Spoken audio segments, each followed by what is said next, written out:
Okay. Okay, yes. Please, one or two people just chat, confirm if you can hear me.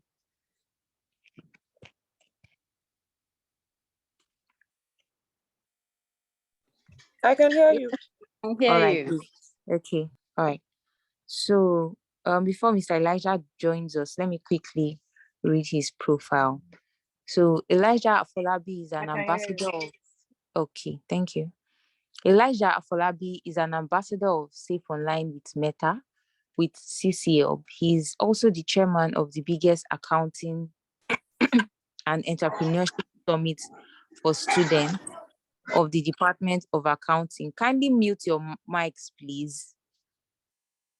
His belief in the preparations stroke opportunity match has spurred him to seek opportunities to gather experiences and sharpen his skills to remain relevant in the finance and professional service industry, some of which include taking up job roles at notable organizations like KPMG, ARM Holding Company, Bright Network UK, the Institute of Chartered Accountants of Nigeria, ICANN, StarTimes, WAEC, Rich MFB, Meta, among others. Elijah facilitates sessions for top training organizations like Poise Nigeria, NerdzFactory Foundation, Federal Ministry of Labor and Employment. His interests are in digital safety, soft skills, data analysis, investment, and advisory, among others. Elijah's burning passion for assets and investment management has spurred him to acquire industry knowledge and skills required to be relevant in the investment banking world. He has in his bags certificates in investment foundations from the Chartered Financial Analyst Institute, certificate in data analytics, and currently taking the Financial Valuation and Modeling course with Corporate Finance Institute. His keenness to giving back to the society, no matter how little, has led him to volunteer as a co-administrator of an NGO to reach out to the less privileged in the society, particularly across Lagos, organize classes for students preparing for WAEC, JAM in his local government, among others. Elijah also impacts lives through taking up speaking engagements to inspire the younger generation. Elijah is currently the youth pastor of his local church. So you can give it up for Mr. Elijah. Okay, he's here already. Awesome. Shaifa, kindly make him the co-host or a co-host. So you cannot welcome him, you can text. So Elijah will be taking you today on bookkeeping, as that's also an important skill for, your businesses, setting up your business online and the rest. All right, Mr. Elijah, over to you. All right, good morning, everyone. Please. Good morning, sir. Confirm you can hear me. Good morning. Good morning. Yes, we can hear you clearly. All right. Good morning. All right, good morning. So thank you very much, Thelma. Good morning, everyone. My name is Elijah Falabi, and I will be taking us through, although it's going to be a more of an interactive session, and we're also going to be learning together, right? So I'll be taking you through on the basic things you need to know, in accounting and bookkeeping generally, just the very basic things as we, go ahead to establish our own business, to set up our own business, amongst others. So the topic before us is accounting for small business, accounting for small business. And like I said, it's going to be more of an interactive class, and we'll all be learning together. Let me try to share my screen. Once you can see my screen, please confirm you can see my screen.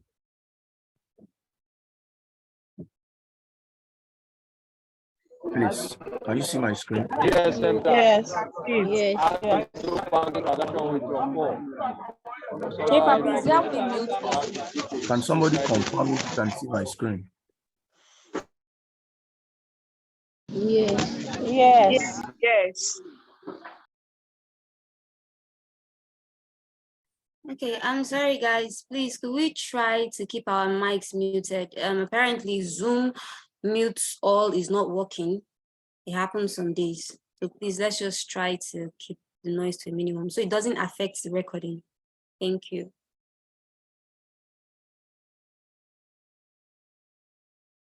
All right, thank you very much. Thank you. So let's begin.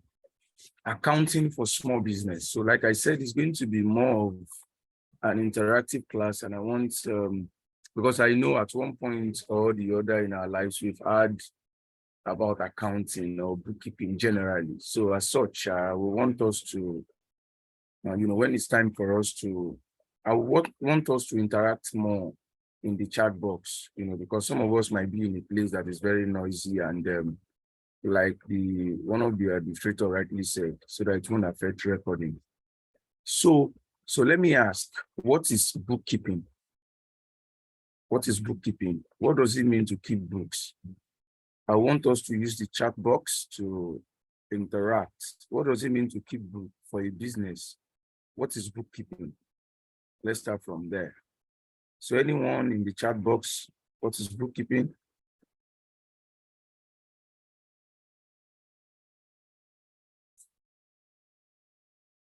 Okay. I can't see anything yet. Can you guys hear? Okay, somebody's saying documentation. Okay, documentation. It refers to records of all business transactions. Bookkeeping is basic recording of your business transaction activities. The activities of keeping record of the financial affairs of a business, okay? Basically, an organized system of keeping records, okay? Okay, bookkeeping to understand is taking record of your expenditure, okay? Thank you for that. Keeping records of financial affairs, okay? All right, okay, the act of storing the transaction activity of the business daily by daily. Bookkeeping is the recording both outflow and inflow expenses. Bookkeeping is the activity or documentation of keeping records of the financial affairs. It is the act of documenting events and many activities of the day. All right. Thank you very much for contributing. Thank you very much. You've all defined bookkeeping. Yes, you've all defined, and I can say that I'm in the right place because I'm saying yes, keeping records of finance, process of keeping records of financial transactions on a daily basis. Yes, thank you very much. So generally, when we talk about bookkeeping, what we are talking about generally is just the act of summary, like we have said, keeping track of the economic events of a business or enterprise, keeping track of the economic events of a business or enterprise. Why I decided to use the word economic events, although I'm going to be sounding very, very, very, very much basic in this class, because we just want to talk about the rudiments of accounting, right? So like I said, it's just summarily talking about keeping track of the economic events of a business enterprise. And by saying economic events, what do I mean? If I say economic event, I'm still talking about financial transactions, right? But generally in accounting, we prefer using the word economic events. And why we call it economic event is that even if you take it down to, the basic, concept in economics generally, when you say something is an economic event, it means that number one, that thing is legal. And number two, it has to do with the operations of the business. Do we understand? So when you talk about bookkeeping, you are generally talking about the act of recording, presenting, of the financial transactions or economic events of an enterprise. Now, the next thing we should be talking about is what is accounting. I would like to get a reaction on that. Or let me put it this way, guys. All bookkeepers are accountants, but not all, all accountants are bookkeepers, but not all bookkeepers are accountants. Explain. So anyone?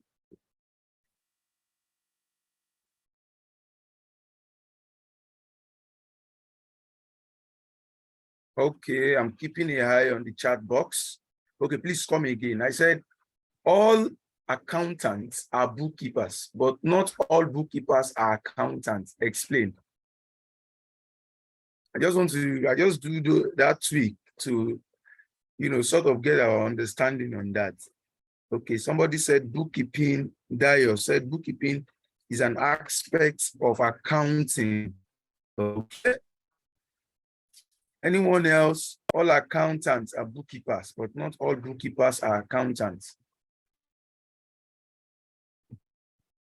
Okay. Let me take them one after the other. Accounting is all-encompassing, involves other activities like collating and analyzing. You don't have to be an accountant to practice bookkeeping. Wow. That's because an accountant is a trained professional in bookkeeping, while a bookkeeper could just be a CFO of a company and not a professional in accounting. Wow. Okay. Thank you very much. Let's keep them coming. Accounting deals with budgeting and auditing. Okay. So that is from Mwina Undu, if I'm correct. Accounting deals with budgeting and auditing. So maybe I should complete that for you. Why would it not, right? Okay. Yes, because one can keep records of other things and not necessarily the complete financial transactions. An accountant oversees a bookkeeper's work. Wow. It means everyone must have knowledge of bookkeeping, though is most for accountants. This is because accounting is process of measuring, processing. Okay. Thank you. Bookkeeper records financial transaction, while accountant provide financial advice and management. Okay. I think I like that. Almost anyone can do bookkeeping, but accountants needs a professional training. All right. Thank you very much, guys, for that. Thank you. We've all given our understanding of what bookkeeping and accounting is. And I must say that I have to be in this class once more. So when you say accounting, generally, when we talk about accounting and bookkeeping are similar, right? The only little difference is that when you are talking about accounting is going a step further than bookkeeping. Bookkeeping ends at the point where you record the financial transactions, the economic event. Oh, on Monday, Bola Limited bought so from us. You put it down. Oh, on Tuesday, we paid money to one of our creditors. You record it down. Oh, this happened. So bookkeeping ends at the point where you are keeping track of the transaction, the economic event. But accounting now goes further. Like somebody said while answering the question, now goes further to now analyze the record that has been kept and now present it in a summarized form known as financial statements in order to aid decision making. So in essence, what we are saying is that when you are talking about accounting, it goes beyond just keeping records. It now goes further to analyzing those records that has been kept, to summarizing those records that has been kept in a statement or in an account known as financial statement, which will now help management to make decision. You agree with me that keeping record is not sufficient to make decision. Oh, we sold goods to so on social dates, we purchased this, we did that. That's not sufficient for the management to make decision. But what if management wants to secure an investment, for example, with their investor? Is it just enough to just show them the books that have been kept? No. You now go further. The financial statement talks about the profitability of the business, talks about the cash flow of the business, talking about the equity of the business. Before, those are some of the things you now present, with other documents as the case may be, which we will still talk about in the process of this class. You now want to present that to the investors to now help them to make decisions, right? So it's very, very important. So what I'm saying is that generally, that's why I made that statement that all accountants are bookkeepers, but not all bookkeepers are accountants. The basic thing is that when you talk about accounting, like someone said, being an accountant requires a professional training. Anybody can be a bookkeeper. As a matter of fact, you can employ a secondary school, someone who just finished from secondary school to help you keep recording your stock. It's just showing the person, oh, this is when you make a sale, record it here. When it is a purchase, put it here. When you receive money from anybody, put it here. So anybody can keep books. Keeping books does not require any professional training, any certification. It does not require any of those things. But when you talk about accounting, it requires that you are professionally trained, and it also requires that you belong to a professional body. For example, in Nigeria, we talk about the Institute of Chartered Accountants of Nigeria. That's ICANN. I know most of us would have heard about it, and when you talk about on a global scale, you talk about ACCA. All right. That's when you're talking about the association of, certified accountants, right? So if you're talking about ACCA, and if you're talking about somewhere in US and UK, you're talking about the CPA, that's public accountants. They call their own institute when you are certified public accountants. So it depends on, where you're operating. But what we are saying is that we are trying to say that coming to being an accountant, you must be certified. That's what the law says. For example, when you talk about the Company and Allied Matters Act, CAMA 2020 as amended, for example, it stated there that the person who has the responsibility to prepare the financial statement of a particular firm or a company should be someone who does not just have a degree in accounting, but who is certified by the professional body. That's ICANN in the case of Nigeria. And even there are some positions you cannot rise to, in a public company or in any company if you don't belong to, the professional body of accountants. So what am I trying to say is that accounting goes a step further than bookkeeping because it requires some training, professional training, one, and also they are responsible to prepare the financial statement, which we use decision making. So they make sense out of the book that are being kept by a bookkeeper. I hope we get that. And I want someone to still confirm if you can hear me. Can you hear me, please? Yes. All right. All right. Yes, All right. I can Thank hear you very much. So now we have defined bookkeeping. We have defined accounting. So the next thing we should now be talking about is what is a business? Because I want us to define all those things before we now, what is a business? That will better put things into perspective for us. So let's engage in the chat box. What is a business? Or by extension, or at least we need to know what a business is because before we now talk about what a small business is, what is a business? Yes. Please ensure you are engaging in the chat box. What is a business? Okay. I've not seen anyone yet. What is a business? Anyone? Okay. Somebody said business is a person, regular occupation. A business is an avenue to create and sell value. Business is a financial activity targeted to make profit. An expression of ideas and skill sets for monetary exchange. Nice. Business is defined as an organization or enterprising entity engaged in commercial, industrial,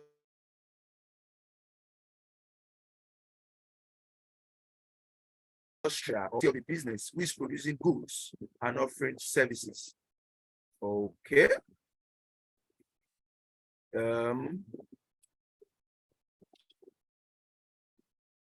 Okay. Business is an organization or entity that sells goods or services at a profit. Business is a specific commercial enterprise. All right, all right, all right. Thank you very much. Thank you for engaging. You can keep them coming. You can keep them coming. So generally, when we talk about business, I'm saying it again, I'm proud to be in this class with what I'm saying in the chat box. Thank you very much. So when you talk about business, like we have rightly said, it's all about activities, economic activities precisely, engaged in by an individual, group of individuals, majorly to make profits, right? That's what business is all about. So it's any economic activity. And like I said it, while defining bookkeeping the last time. When you say any economic activities, we are talking about legal activity, right? So any economic activities, an individual, group of individuals engage in with the motive of making profits. And somebody said that a business deals with an exchange of value. Yes, I agree 100%. Because for you to, be able to say you have a business or you want to make profit, then you have to create value. And not just creating the value. Somebody must be at the other end who is ready to also buy that value, who is seeing it as a value and is ready to also, exchange something for that value, which in exchange most times is monetary, right? So when you talk about business, like someone rightly said to, it's about the exchange of value, creating wealth, right? So business is one of the pillars that even any economy is built on, right? So when you talk about maybe the GDP of a particular country or economy, for example, you will not measure GDP principally without talking about the economic activities that has taken place in that country or in that space. So generally, when you talk about business, you're talking about an economic activity engaging by an individual or group of individuals with the motive of creating wealth and by extension, making profit. So thank you very much for all engaged. So we can now go ahead to now talk about what, accounting for small business at the very basics is all about. So there is a study by Keyman Reshman in 2022, which posited that the most obvious risk of not keeping proper record is that the business concerned, will lose control over its most valuable asset or information. Yes, what is this saying is that we have discovered that one of the reasons or the major reasons why business fail generally in Africa or any part of the world most times is about not keeping proper information, right? So most business fail, most business has collapsed as a result of not keeping track or not keeping, proper records. And when you talk about assets, asset is just a strata when you are talking about the records or the financial statement or accounts that should be kept by a business. So it has been emphasized and re-emphasized over time that one of the reasons why business fail is their failure, to keep track of their most valuable asset, which in this case is information. So most business has failed to keep information. And I can say there was a study I carried out, I think sometimes last year, on small businesses. And I realized that over 80% of failed business in Nigeria, what accounts for it is failure to keep proper records or proper information. Small businesses, because of its nature and its nomenclature, you see people, just feeling like, it's a small business, even when it comes to their basic things, talking about their income, their expenditure, they don't keep proper record of it. Okay, Veronica, do you want to say something?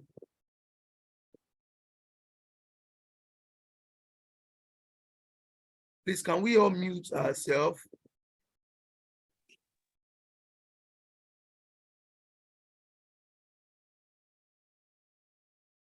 Veronica, do you want to say something?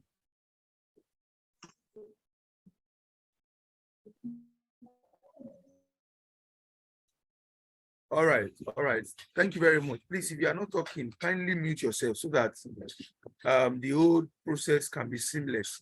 So, as I was saying, so one of the reasons why business has failed is because they have failed to keep proper books of account. And that's one of the reasons, that's one of the objectives this session is out to achieve, to make sure that we bring, to train people on how to keep proper books of account, no matter how small the business is. Aside from the fact that if you don't keep proper books of account, it is a risk for the business, right? In terms of keeping track of the financial affairs and financial health of the business. Aside from that, there are also some benefits that comes with it, which we'll discuss in a jiffy. So when you talk about online business, which may include maybe affiliate marketing, video, online video making, amongst others, it requires that you have sound accounting and record keeping system. It's very, very important, regardless of the market you serve, regardless of the business you want to go to, regardless of the sector you want to be operating. It is important and non-negotiable to make sure that you keep sound accounting system and you also have a good internal control system. So, having talked about that, then what is business accounting? We've defined business, we've defined accounting. So what is business accounting? So business accounting generally is talking about gathering and analyzing financial information on business activity, recording transaction and producing financial statement.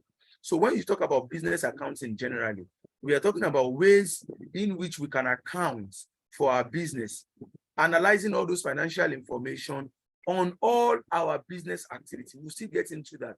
All your business activities, every business have their own nature and the information that is to be captured while recording, the recording process, and also in the preparation of the books of account. So when you talk about business accounting generally, we are talking about how we can make sure that we keep track of these records while also producing financial statements that reflect not just the profitability of the business, but also the financial health of the business and the state of affairs of the business. So that's what business accounting is all about. Then I forgot to also talk about small business. So when you talk about small business, generally every country have a regulatory framework that defines what a small business is.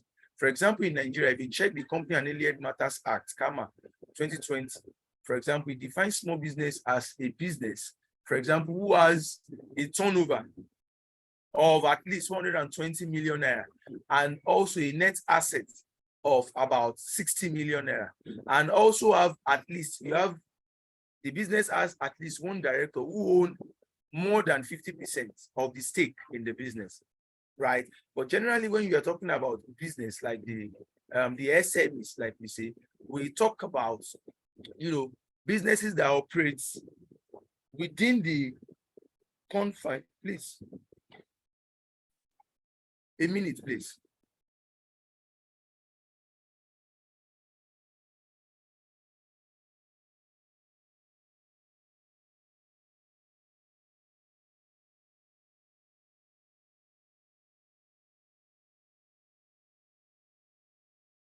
All right, sorry guys, sorry, thank you very much. So I said, Company and Allied Matters Act, for example, define small business as one whose turnover, annual turnover is about 220 million naira, and net assets value, it's about 60 million naira. And also saying that, the business has to be owned, at least one of the stakeholders should own over 50% of the business. That means that Company and Allied Matters Act is also nodding to the fact, or giving a go ahead, to the fact that a small business can be owned by more than one person. But one of the caveats is that you have to have one of, the owners or directors who own over 50% of, the operations. So when you talk about business, small business generally, you are talking about a business that is operating on a smaller scale, right? And they are set out, and in most cases, when you talk about small business, they are set out to achieve a particular aim or provide a particular goods or service, right? So moving on.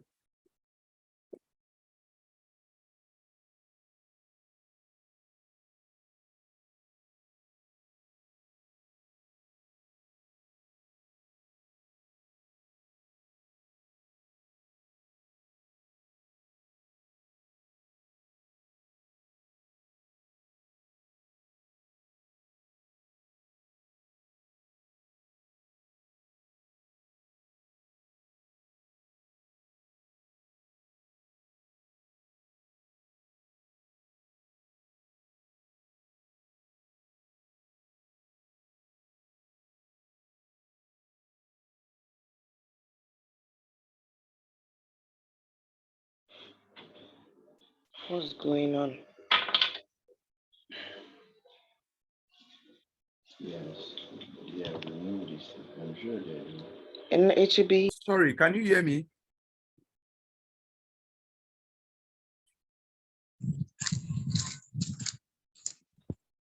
Can't hear you. Okay, can you hear me Your now? voice That's the muted, network. voice.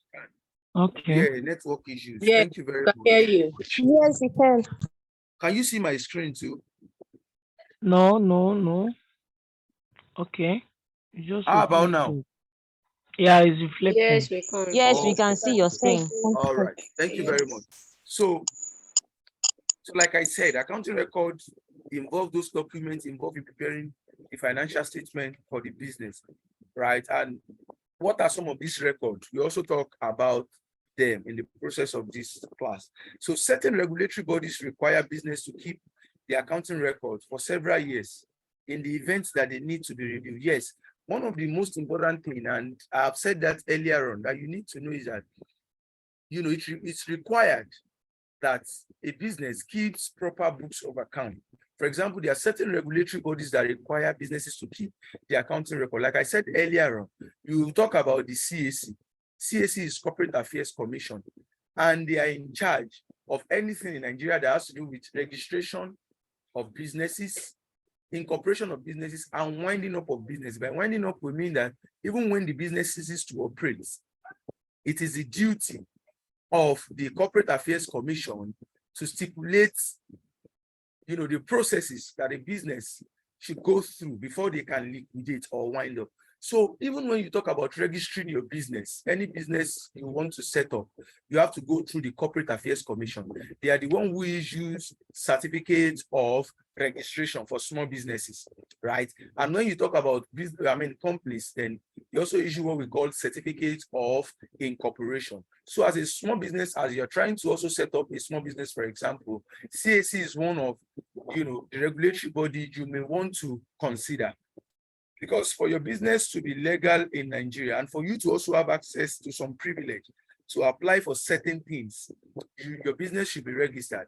And to register your business, you have to go through the Corporate Affairs Commission, CAC, right? So certain regulatory bodies like CAC, for example, requires that proper accounting records are to be kept. Yes, in fact, in the Company and Alien Matters Act, there is a section, I think Schedule 6.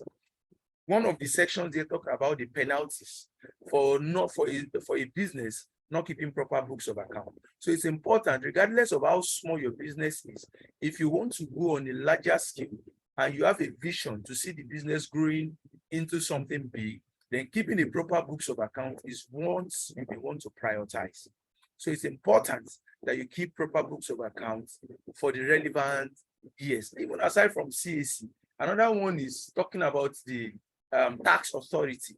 For example, the tax authority, like the FIRS, the FIRS is in charge of, assessment, computation and accounting for tax that has to do with companies, and they collect that on behalf of the federal government. So we also get so that slide is where we also talk about that. We will give full information about that. So like I said, so regulatory body require businesses, no matter how small or how little, to keep proper books of account.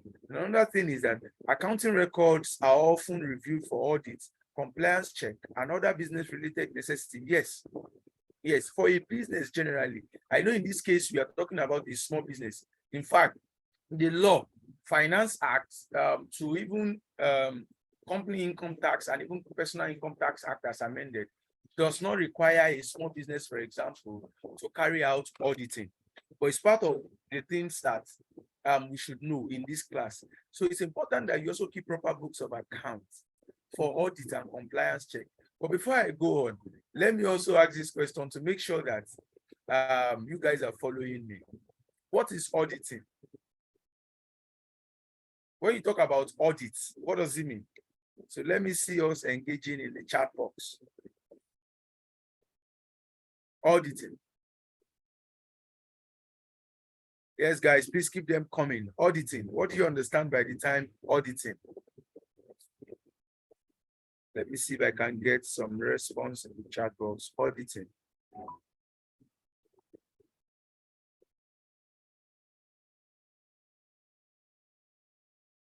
Okay. Someone said the process of making sure all accounts are properly organized and accurately balanced. Audit entails you doing a check on your financial records. Oh, somebody said auditing is simply checks and balancing. A measure to ascertain the viability of your business. Wow. Auditing business accountability. Objective examination and evaluation of a company's financial statements. Auditing is the inspection of books of account, recording of inflow and outflow of finance. It is a review of operations and financial records. Inspection. Auditing is a process of investigating the financial statement of the company. Audit is the examination and inspection of various books of account by an auditor. Okay. Auditing is a process. Audit requires professional to check the authenticity of the financial records. All right. Auditing is examination or inspection of various books. All right. So thank you very much, guys. Thank you. I can see we are all following. All right. Thank you for that. Let me also pull his stunt there. All right. All auditors are accountants, but not all accountants are auditors. Explain. I just need you to just explain that to me in just a sentence now. All auditors are accountants, but not all accountants are auditors. Explain. Just in a sentence now, guys. Let me see what we can pull out of that. All auditors are accountants, but not all accountants are auditors. Explain in a sentence. Okay, guys, I'm waiting. Auditing is the process of checking financial records by external audit. Okay, auditing is a specialized field in accounting. Okay. Okay. Let's keep that coming. We have over 100 participants. An auditors are professional. Auditing is a specialized. Okay. I think an auditor must have had years of experience in accounting. Okay, Priska, thank you. Auditor require a third eye to detect. A third eye to detect what others may not see. Okay, you can be an accountant, but not certified in the accounting field, although you might have a fair knowledge of it, e.g. ICANN. You have to be an accountant before being an auditor, Miriam. Okay. Any other opinion? There is a particular thing I'm looking for. Okay. Someone said auditing needs specialization after accounting. Accounting versus auditing and overview. Okay. Accountant and auditor work with the business financial to ensure they are accurate, up to date. An auditor is certified. Auditing require more. Auditor will work on financial records. Most auditors are external third eye to inspect accuracy of accountant are responsible for preparing document monitoring from them. Auditors verify the accuracy of financial statement and tax filings and may search for clues as to why some figures don't quite add up. Who is that?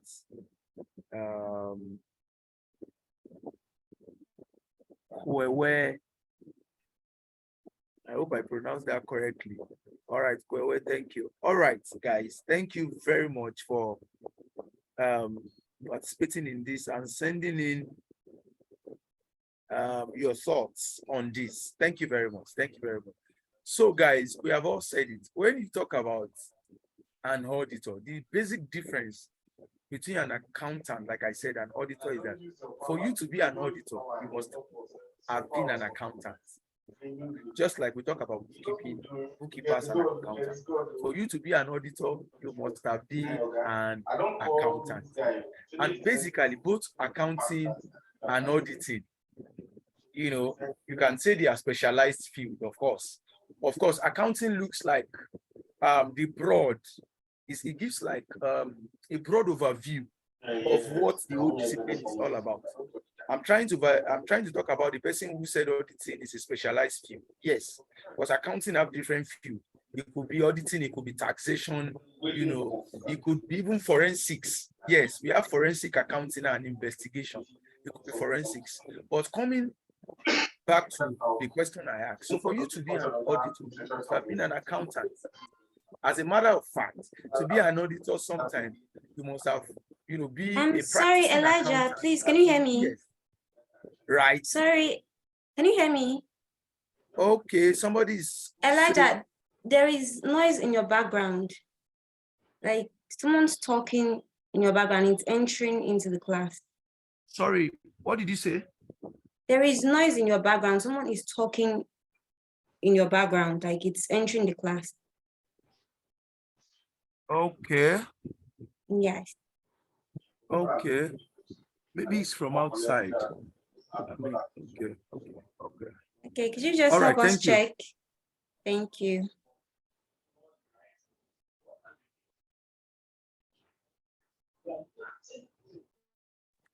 I think Taiwo Caroline needs to mute her channel. She's the one disturbing.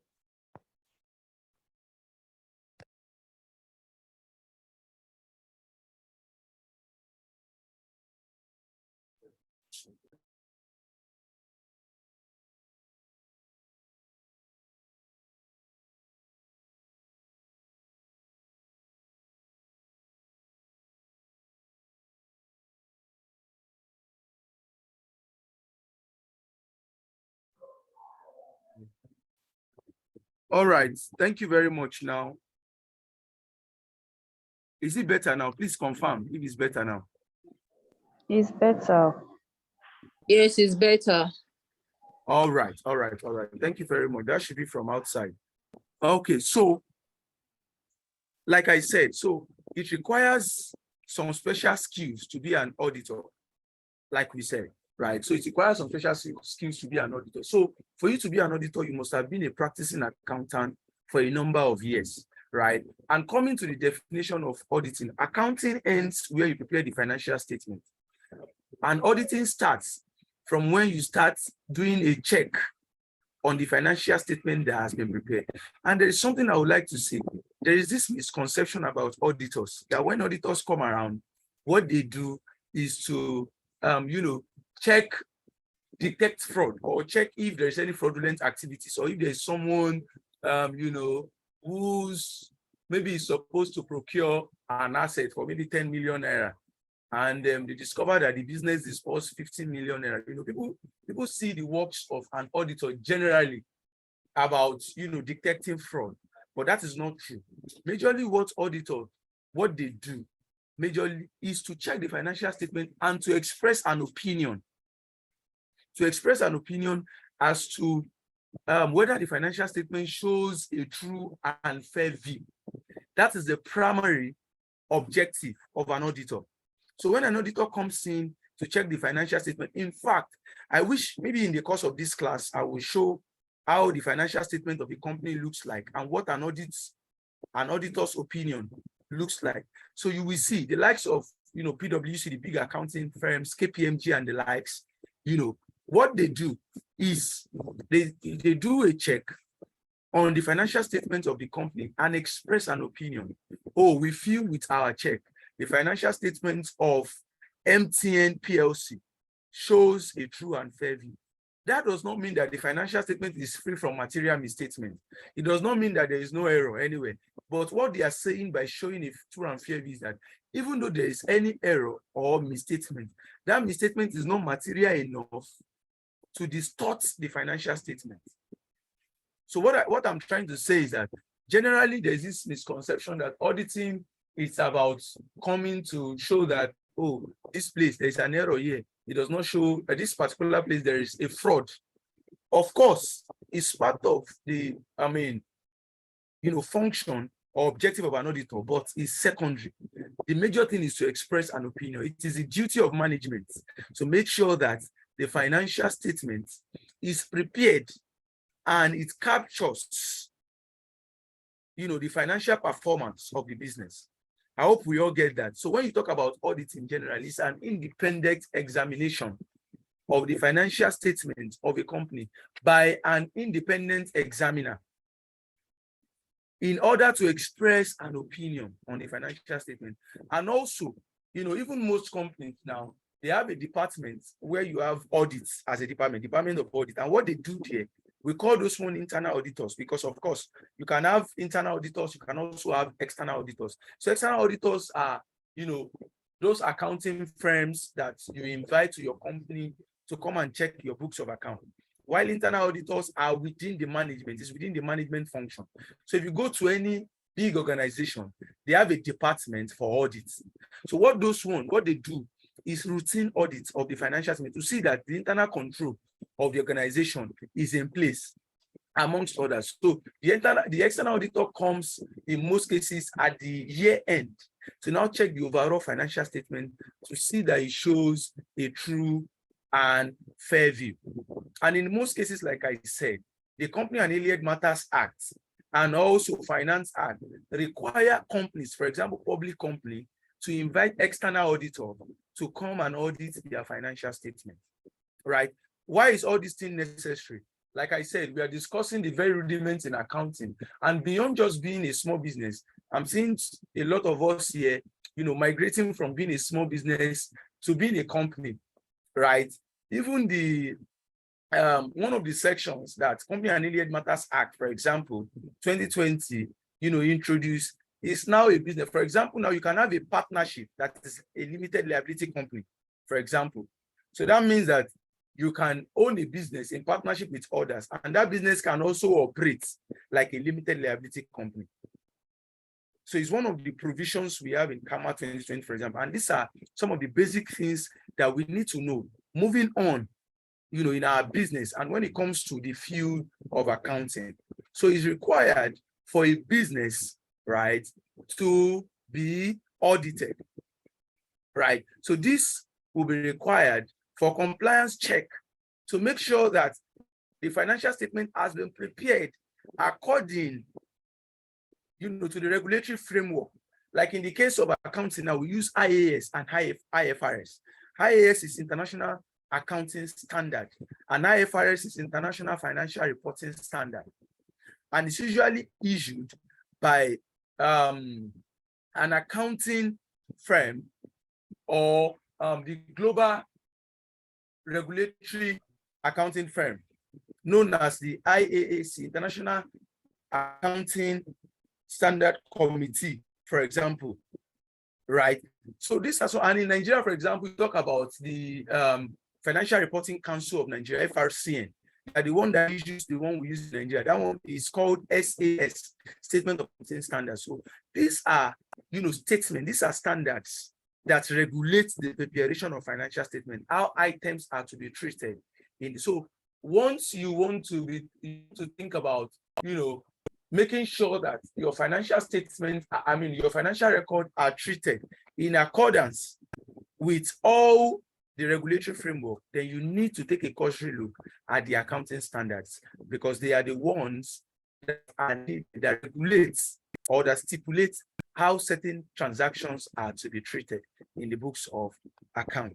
So moving on, what are the basic terms we need to know when it comes to bookkeeping and accounting? What are the basic terms? Number one, we talk about assets. So what are assets? So assets are generally, items that are incurred by an entity as a result of past event and from which is expected future economic benefits into the organization. What do we mean by that? In a layman's term, when you talk about assets, you are talking about those items that can last for more than 1 year and from which you expect economic benefit to flow into the entity. For example, if generally we group them as property, plant, and equipment. That's in accordance with IAS 16, International Accounting Standard number 16. It talks about property, plant, and equipment. So it talks about how you treat the assets of a particular organization or entity. So when you talk about assets is any item that you expect an inflow of benefit into the organization. I'll give you a good example. A good example is, for example, for a small business, if you have a van, for example, a delivery van, for example, that delivers your wares to your customers, is an asset. A delivery van is an asset. Why? For two things. The first criteria is that it's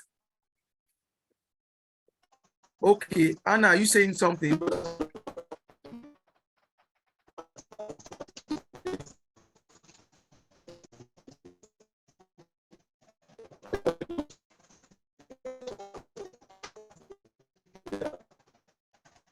Okay. Please, if you are not talking, please mute yourself. Thank you very much. So, like I said, so if you get a delivery van, for example, is an asset. Why? The first thing is that it has been incurred as a result of past event.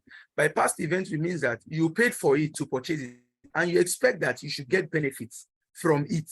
So that is a good example of asset. So asset is one of the terms you want to, familiarize yourself with when it comes to, bookkeeping and accounting, right? So like I said, it could be a non-current asset or a current asset. What is a non-current asset? A non-current asset item is an item that is expected to last for more than 1 year. Like I said, for more than one accounting year. For example, like your delivery van. If you get a delivery van for your business to deliver waste, for example, it is expected that the delivery van will serve you for more than 1 year. The organization will get benefits for more than 1 year from it. And when you talk about current asset, an example of current asset is cash. All right. So any asset that is expected, to be converted to asset within an accounting period. It could also be your stock. All right. For a small business, for example, like the example I used to give, let me assume you sell cosmetics, for example. The stock, maybe your facial cream, your, name them, your cleanser, and all those things. So those are what makes your stock. But most times we don't call it stock, we call it inventory, right? So those are examples of your current asset, because it is expected that within an accounting year, it can be converted to cash and the benefits can flow into the organization. Another thing we may also want to learn is liabilities. What are liabilities? Liabilities generally, talks about obligations, right? The obligation of an entity to other parties. So the obligation a business has to other parties in terms of debts is liability, right? So most times we say liability are those obligations as a result of past event and from which the economic sacrifice is expected from the entity. What do we mean by that? If I go and secure, a good example of liability, for example, is maybe a bank loan.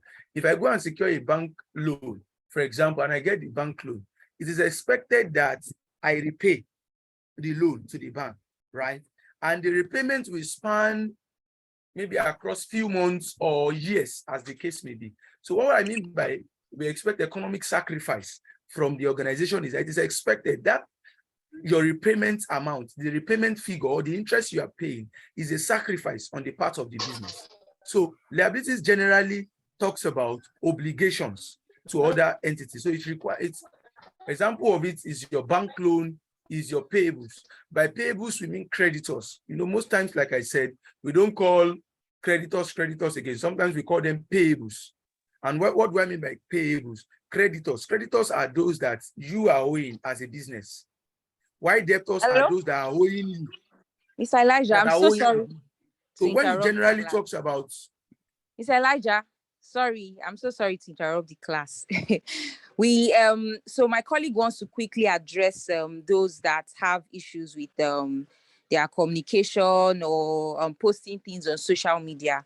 So sorry, just in the next like 5 minutes, she wants to quickly address them. All right. all right. Adela, you can come in now. Sorry.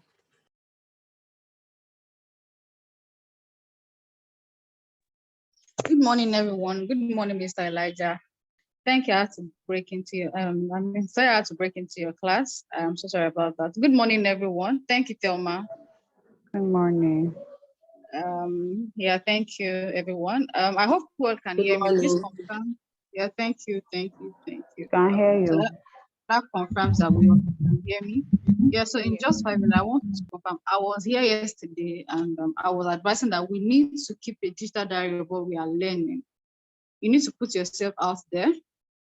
And up until now, the past 24 hours, I have not seen anything from anyone. So I want to know what exactly are the issues or difficulties we are facing with regards to that. I'm sure we all post our outing on social media, so this should not be a problem. So I want to know, is there anything the problem? Because I checked this morning, yesterday, nothing. So please, let's talk so that we'll go back to our class. It's really important. We didn't get the link. We didn't get the link. I shared like a couple of times. I'm going to do that now again. Yeah, I tried creating the post with the image yesterday, the link you shared in, but it wasn't going through. So I'm guessing there's like an issue with that. Okay. So you said you try using the link, but it's not going through. Yes.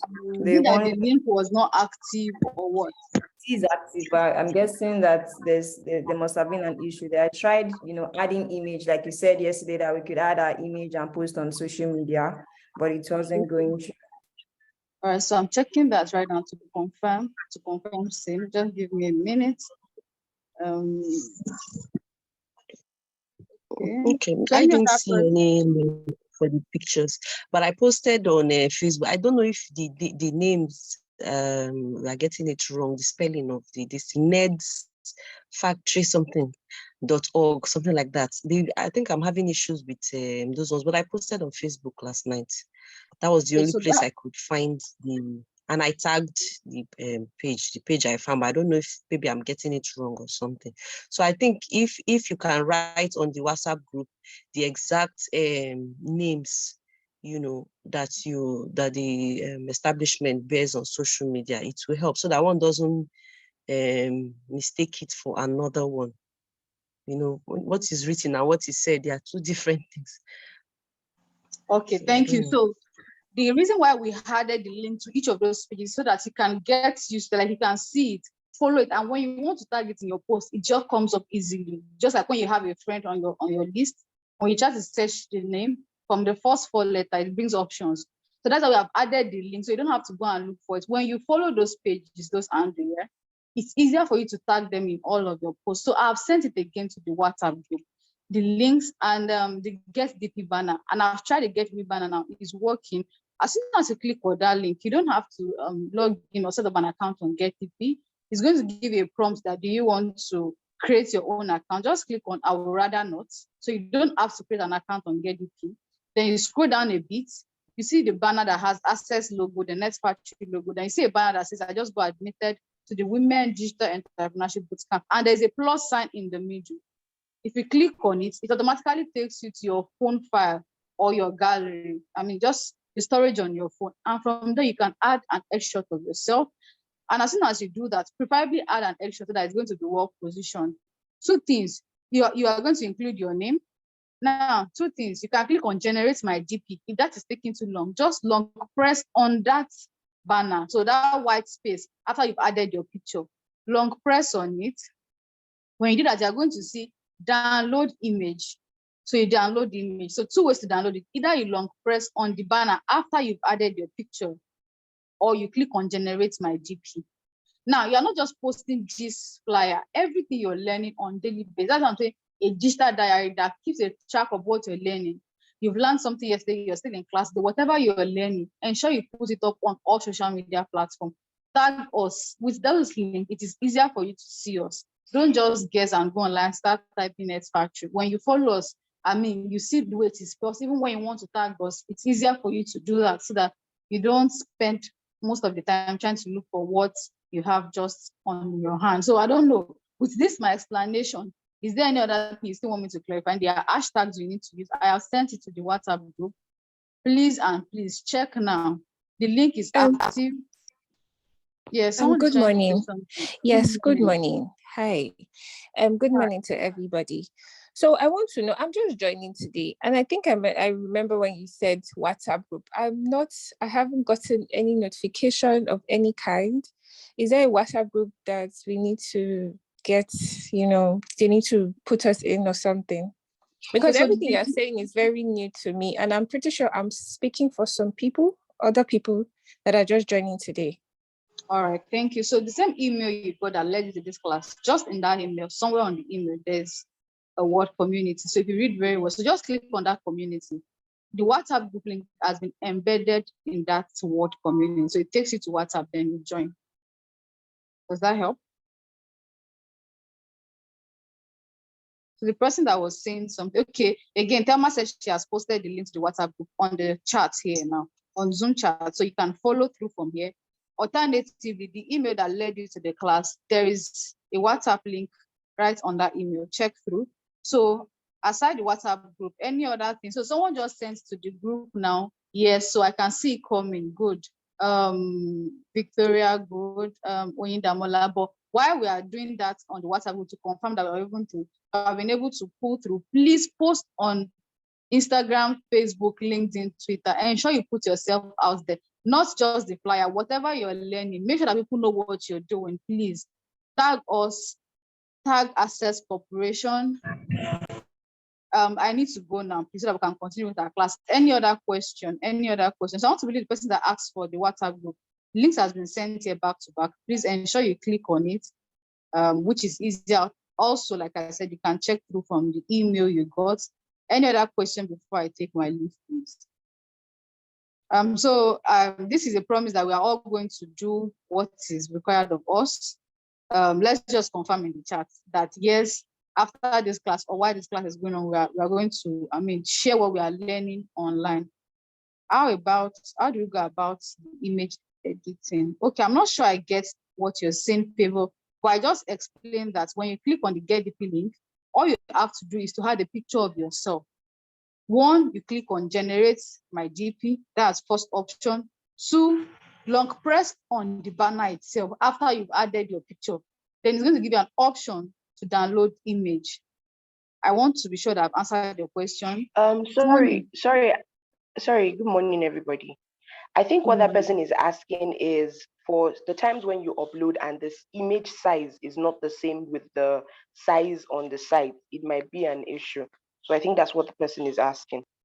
So is there an expected size? So you know how you try to upload a certain picture and it's saying, okay, this JPEG file, maybe it's like 12 megabytes pixel or something, I don't know.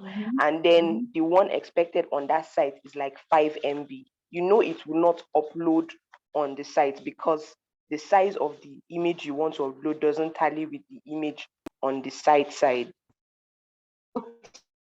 Can you hear me? Yes, I can. Okay, so a call came in, but I got what you said. You're saying when the picture you're trying to add is bigger than what the site wanted to add.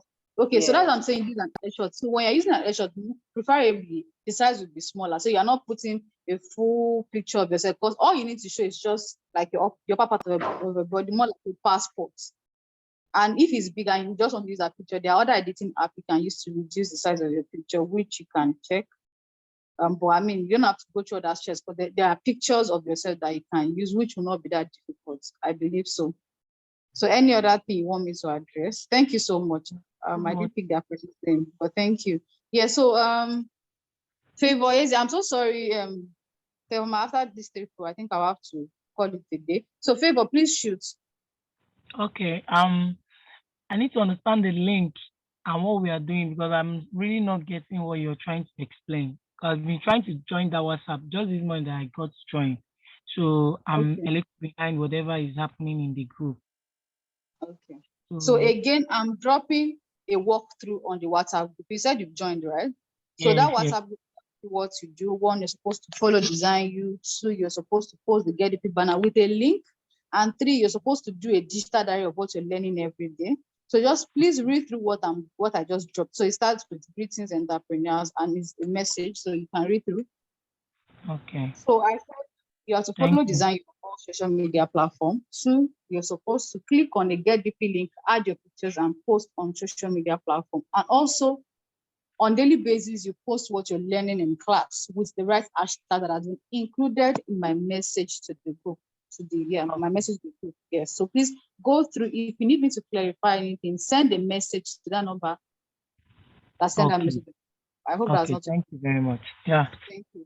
So Lovett, Ojo, and Gloria, I'll only take the two of them. Every other person can please reach out to me on WhatsApp so that we can continue your class. So Lovett, let's have you please. Level submitted. My question is answered already. Thank you. All right, thank you, ma'am. Gloria, please shoot.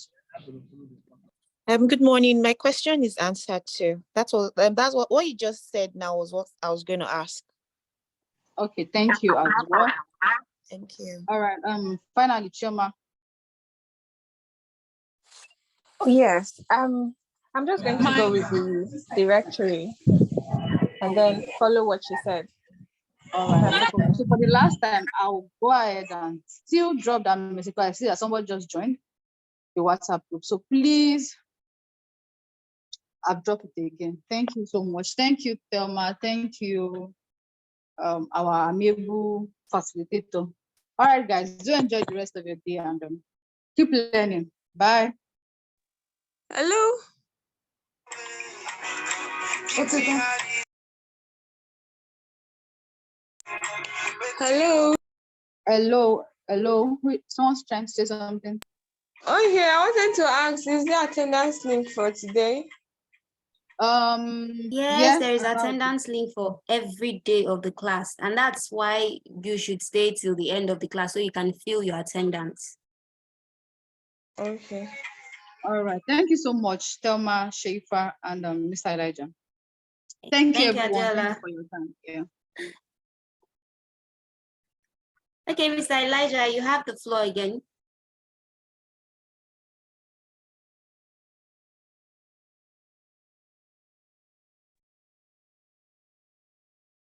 All right, thank you very much. Can you hear me, please? Someone should confirm if you can hear me. Yes, I can Yes, hear we can hear you. Go on. All right, thank you very much. So we stopped at. Can someone remind me where we stopped? Assets. Liabilities. Liabilities, right? Yeah, we're talking about the payables. Okay, okay. Thank you very much. So I said liabilities.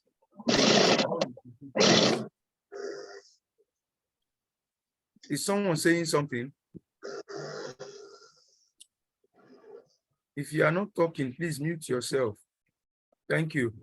So liabilities, like I said, include all obligations that the business is owing other parties, right? And I said that in most cases, we define it as, obligation incurred as a result of past event and from which future economic sacrifice is expected to be made by the entity. And I was trying to explain that what that means is that when you incur a liability, for example, like a bank loan, it is expected of the business to pay the bank loan over whatever tenure the bank loan, the repayment period of the bank loan looks like. For example, you could take a loan for maybe say a year, and you're expected to pay an amount of money every,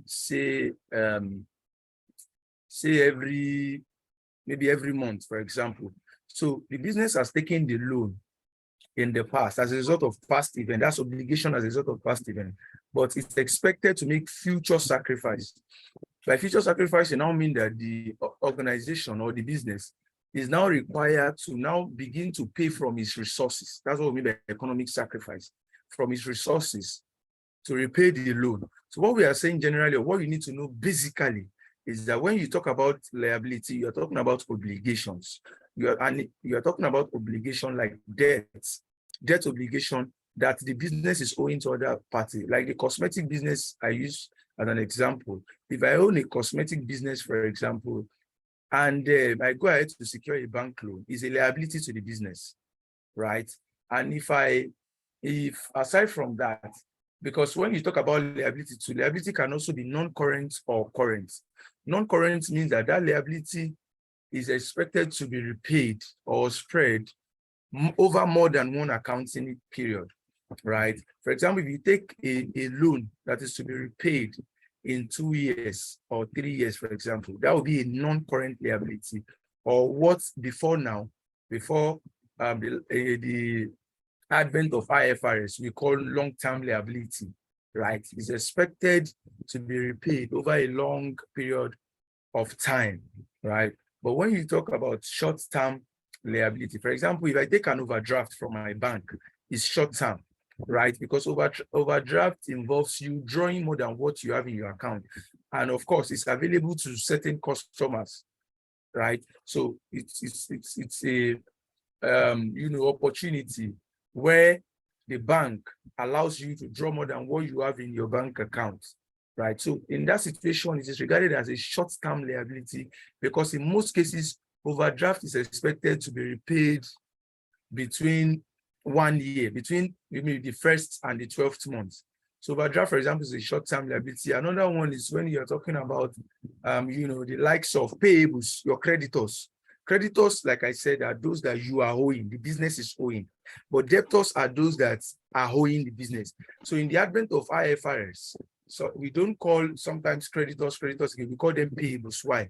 Because you are owing them and you are expecting or you are expected to pay them those you're in. That's why we call it payable. So you can try to understand it that way.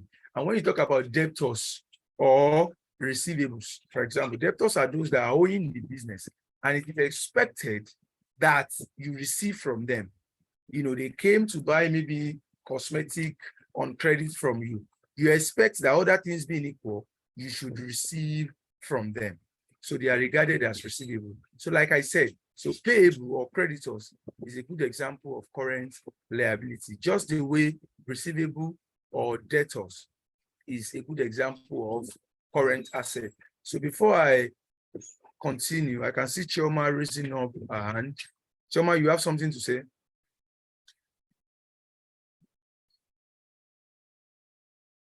Chioma, do you have something to say? Your hand is raised.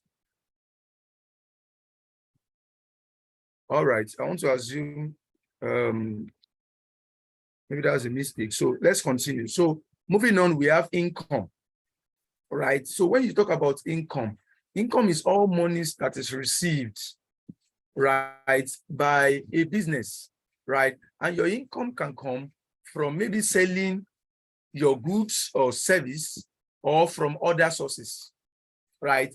Income can be from the sale of your goods or service or from other sources. For example, like the company I'm using as an example, a cosmetic business, for example, you can make income from selling your goods, what you sell, like your facial cream, any monies you receive from there is regarded as your income. And you could have income from other sources.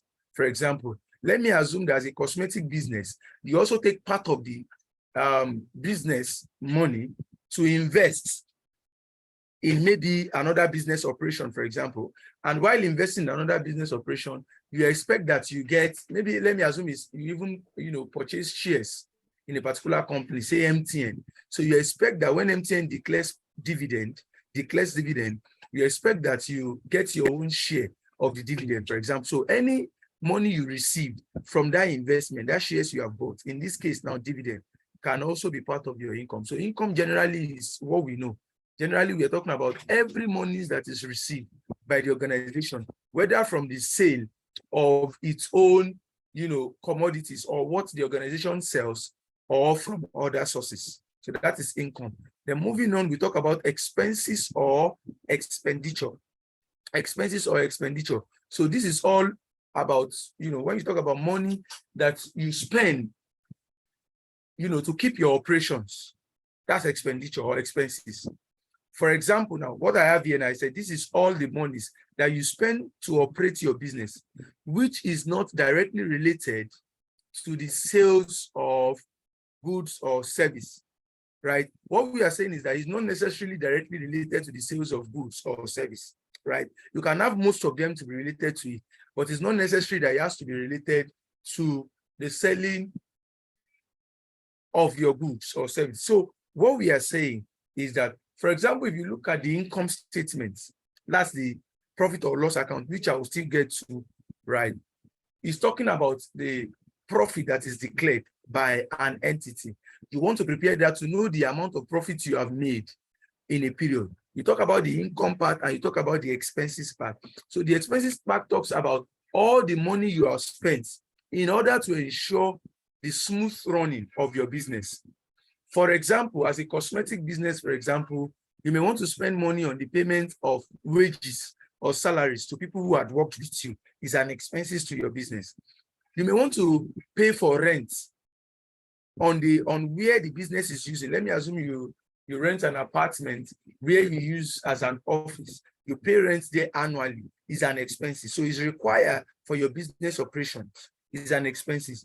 Maybe you also want to spend on other things like maybe purchase of stationery, maybe transportation, maybe expenses that has to do with even delivery. You understand? So any amount of money you incur, costs you incur that has to do with delivery, for example, of your good or service is expense. So generally, when you talk about expenses, you're talking about the monies that is being spent to ensure the smooth running of the business. And why we call it expenditure at times is that, for example, in the public sector, instead of calling it expenses, we call it expenditure, right? And it's still talking about all the costs incurred in order to run the business of the government, for example. So whether expenses or expenditure, we are talking about the money that you spend or the cost you incur in order to ensure the smooth running of the business. Then the next one we want to talk about is cash flow. Cash flow, right? So when you talk about cash flow, generally, you are talking about the movement of money inside and what outside the entity. You're talking about the movement of money inside and outside the entity, right? So that's what cash flow is all about. And cash received signifies inflow. Any money you receive in form of cash signify inflow, and any money you spend out or you pay out signify outflows. Like in, you are receiving, out, you are giving. So when you talk about cash flow, you're talking about the movement of money in the business, right? So we'll put that more into perspective for us when we talk about profitability and liquidity. So the next one is account payable. Like I said, I've explained that while explaining asset and liability. Account payable generally talks about all the monies you are owing to other people, basically, right? Like I said, they are like your creditors. For example, you sell cosmetics. You have suppliers who supply you the cosmetics, for example, and you meet the supplier. Maybe the repayment cycle is 30 days. By that, I mean that you go, every order you get from your supplier is expected that you, when the invoice is raised, it's expected that you repay the value of that money in 30 days time. So in that situation, when you receive the goods, you have not paid. So in that situation, when you have not paid, that is treated as accounts payable. It's treated as a creditor.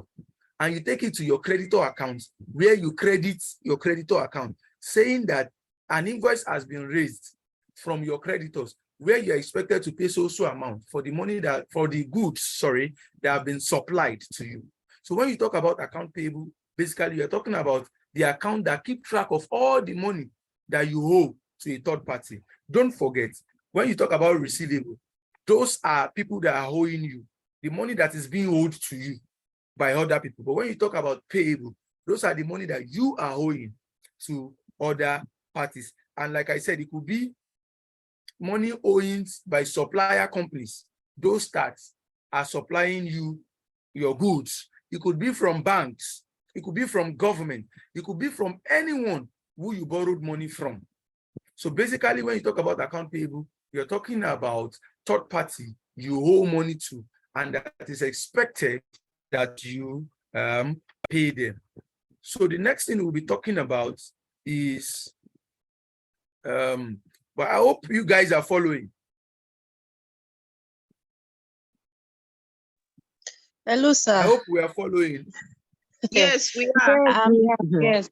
Sir, we are Okay. following you, sir. We are following.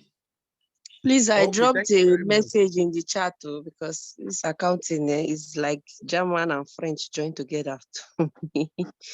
Please. Sorry, what did you say? I didn't get that, Shirley. I actually dropped a message in the chat some minutes back, requesting that if it's possible, one can get the slides in the mail. I'm trying to write, but some of the terms are just, before I'm done, we are taking the next one. So if we can get the slides, it will help us. Okay, you get the slides and the recordings as well. Okay. Thank you very much. All right. Thank you. All right, Shirley, no problem. No problem. So That's why I'm trying as much as possible to also explain it, in the very, very basic form so that we can get it, because I assume everyone here is not maybe used to accounting or in the field of accounting. So that's why I'm trying to explain it in layman's language. So let's continue. Then we move to revenue, right? So what is revenue generally? When you talk about revenue, you're talking about the money you collect in the process of selling your goods or service, the money you receive in that process. So if somebody asks you now that, Ada, for example, what is the revenue of your business, or what is the revenue of your business like in the past 3 months? What is the person asking you?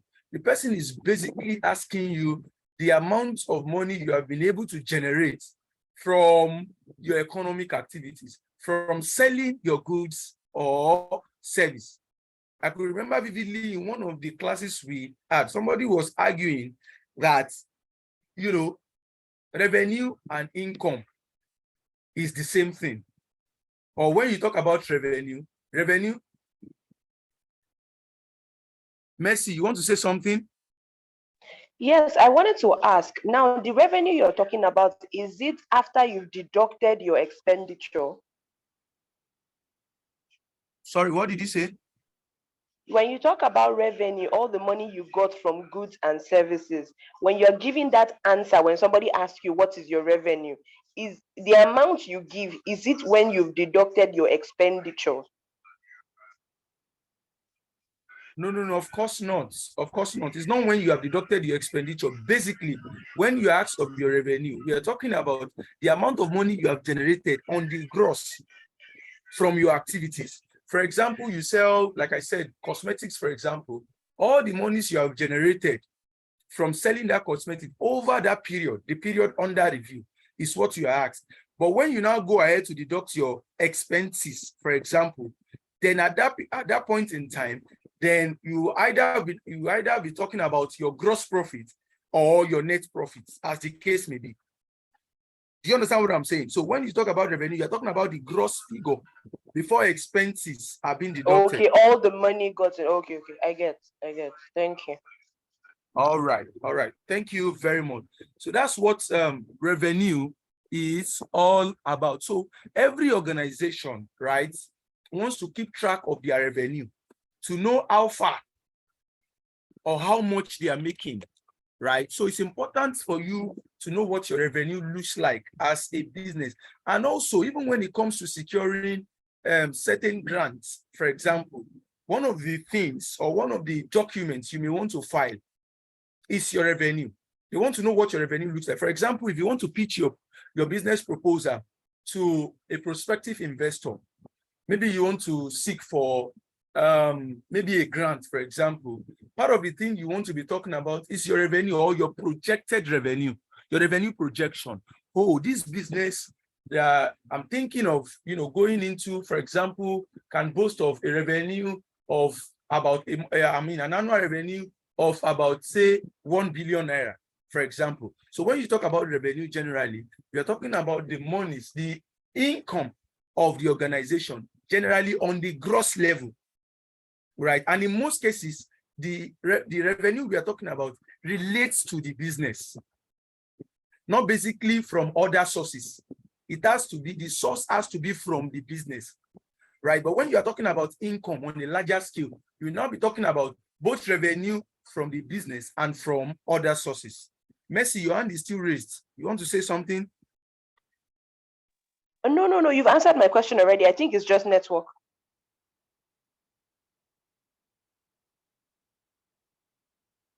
Okay, do you say I've answered the question already? Yes, you have. Okay, thank you very much.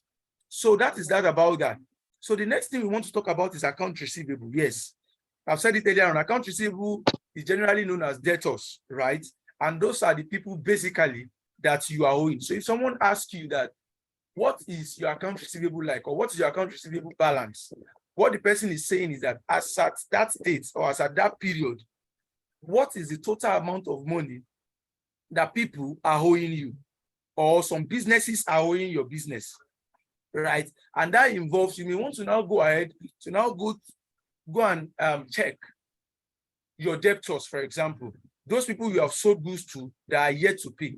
You may want to accumulate them and now give the figure. So that will be the figure for your account receivable. So when you talk about accounts receivable generally, you're talking about the sum, of money that is being owed to the business by third party. And those third party are basically your customers. But like I said earlier on, when you talk about account receivable, your creditors, those people basically are your suppliers. So your customers, those that are yet to pay you for the value you have given them, accounts for your account receivable or debtors. Then the next one we want to talk about is capital or equity. Why I put or equity there is that in the case of IFRS, for example, instead of saying capital, we prefer to use the word equity. So in a way, you can use them interchangeably. But generally, when you talk about equity, you talk about all the money that's been invested in the company, yes, by the owners, and plus accumulated profit. Now, to be able to understand this equity, I might want to take it a step higher to maybe talking about a company, for example. When you talk about equity, generally, you're talking about the monies that is being invested in a business by the owner. In a layman's language, you'll be told that, capital is the amount of money you use to start a business. Yes, they are correct in the layman's language. But generally, when we say the amount of money you use to start a business also, we're also saying that the amount of money that has been invested in the business. And when you talk about capital or equity generally, it might be the amount of money invested in the business by the stakeholders. And the stakeholders can be from you that you are running the business, that's the management, or other stakeholders. For example, if you want to start a business and your uncle, maybe one of your uncles says that, oh, Hada, you want to start a business? Okay, I will support you with maybe 10 million naira, right? So that support, for example, will be regarded as capital.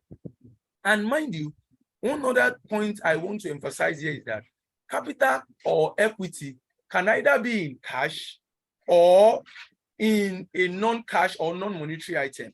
For example, if that same uncle comes and says, see, I don't have any money to give to you to start the business, but the uncle said, okay, I have an apartment somewhere that you can use as an office space.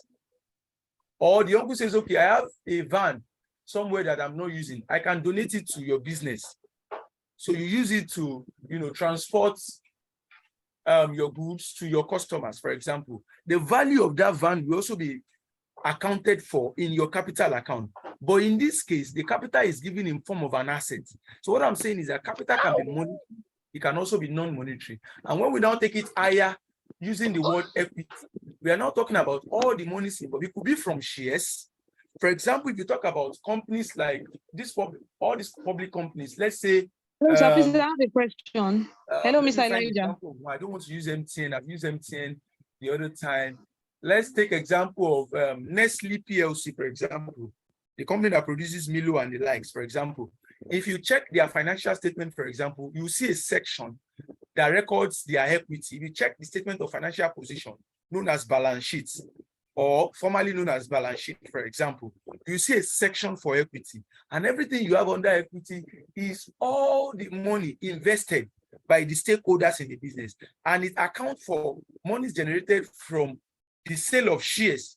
That's the public subscribing to the shares of the business, and also accumulated profit. By accumulated profit, we mean that a business can make profits, say 10 million naira this year, and they say, okay, out of the 10 million naira, we will declare 3 million naira as dividend. That's the payout ratio. We declare 3 million naira as dividend to our shareholders. The remaining 7 million naira will be saved. We call it retained profits. And one of the reasons why business retain profit, for example, is to make sure that maybe in the future they can take advantage of expansion, right? For example, if you check what MTN is doing now at the moment, for example, MTN is expanding even beyond other data providers in Nigeria. When you talk about the network provider that has the highest coverage of 5G as we speak at the moment, you talk about MTN, and they are still working every day to expand that reach, and they are even raising funds in the capital market. For example, they just finished, raising about 120 billion naira, I mean, on commercial paper to achieve this cost, for example. So when we are talking about equity, it's not, what I'm saying is that it's not just about talking about the money raised, you know, by stakeholders, maybe by, you know, subscribing to shares. And of course, when you talk about stakeholders, you're talking about shareholders and other persons who have stake in the business. Do you understand what I'm saying? So when you talk about equity generally, you're talking about money invested in the business plus any other accumulated profit or reserves, right? And when you check financial statements, you see words like, sorry, I want to try to get the word now. You see words like, yes, shareholders fund. So another name for equity is what? Shareholders fund in that case. But in the case of a small business, of course, when you are talking about capital equity, you are talking about the money invested, like I said, to start the business and to finance the business, even in the process. Do we all understand that? So I can see two hands are raised. So let's go one after the other. I don't know the first person who raised his hand, but Lawale, you can go first. Okay, sir. Thank you. Please, good morning, everyone. Please, can you hear me, sir?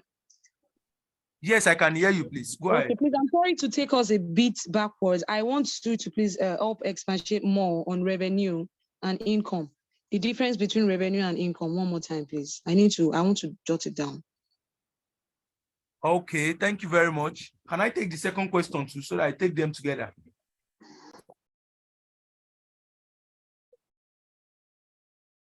Can I take the second question too? Two people raise their hand so that we answer them together. I think it would be better if we take them one after the other.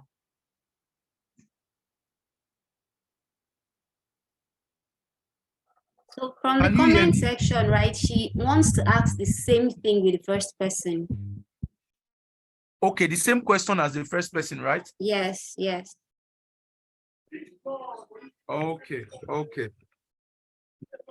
Okay. So like I said, basically, since it's the same question, like I said, basically, when you talk about revenue, like I said, you are talking about the total income, right, generated by an enterprise.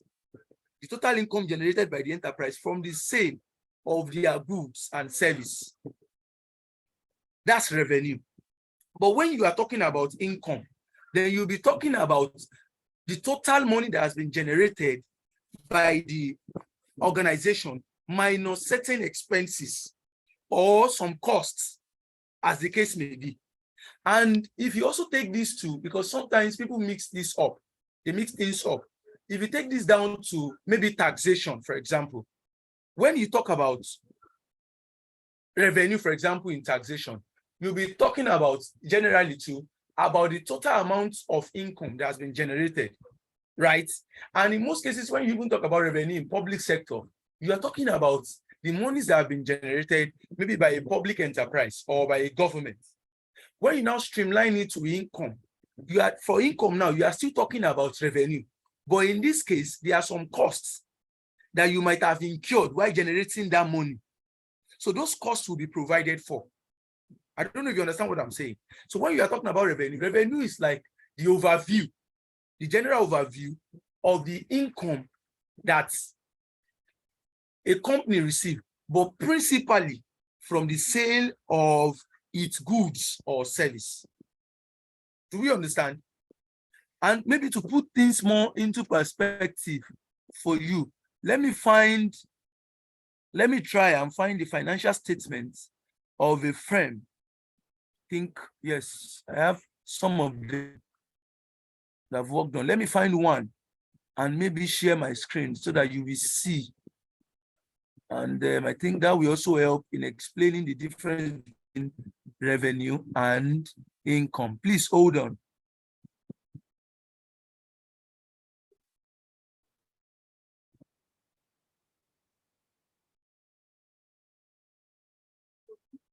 I hope you guys can hear me. Yes, sir. Yes, we can. Yes, sir. All right, thank you.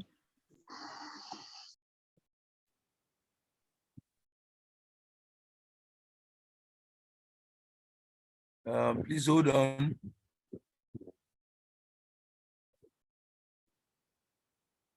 Okay.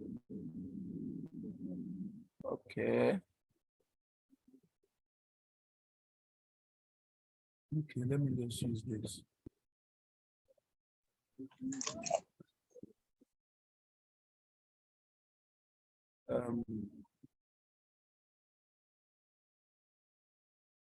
Okay.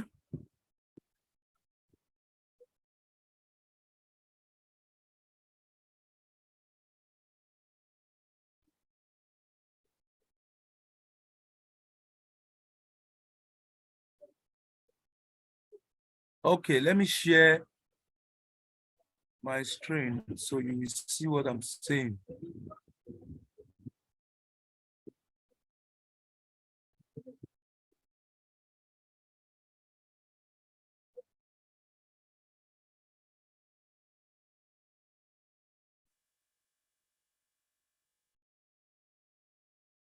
Sorry, I'm trying to share my screen.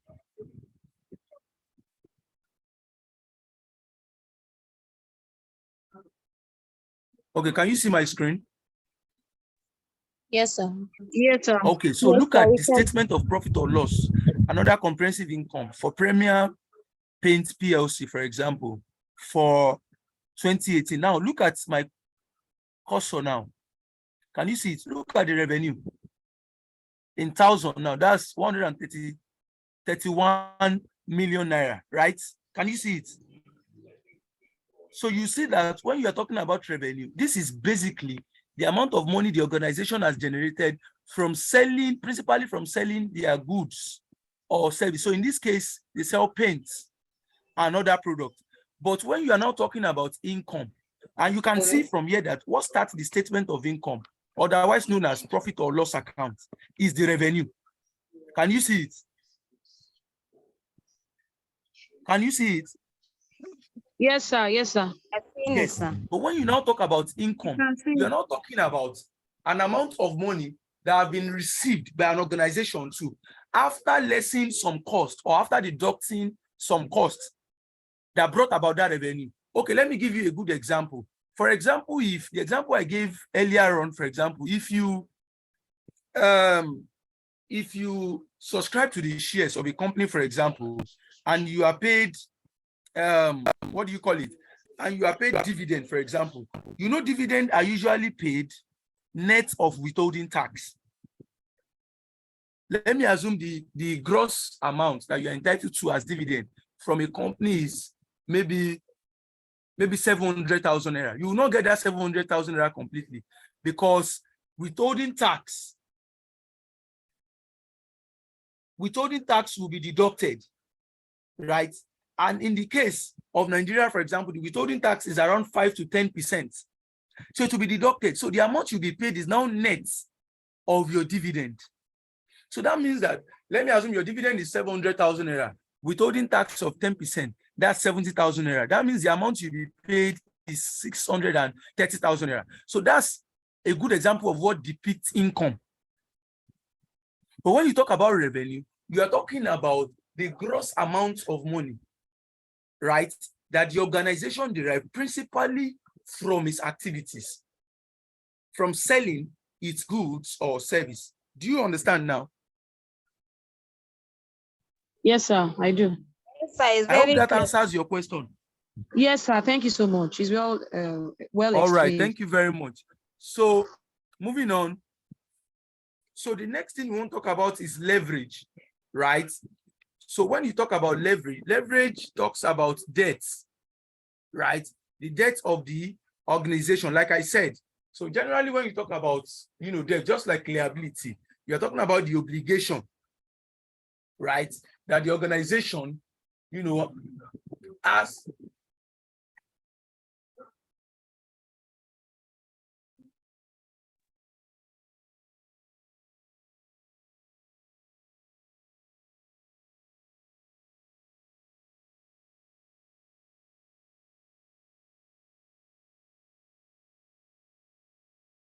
Oh, so can you hear me now?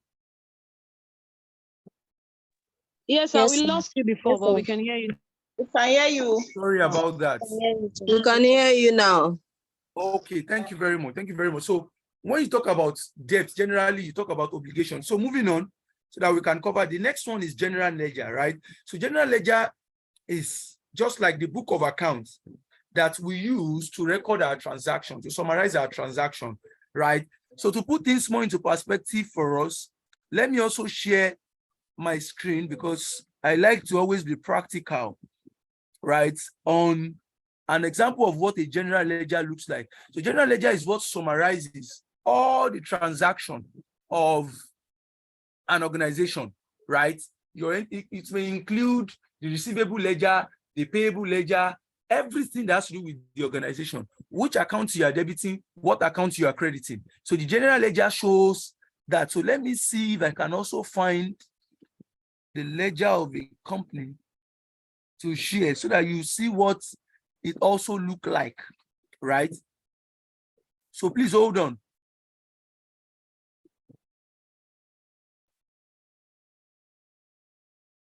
General ledger.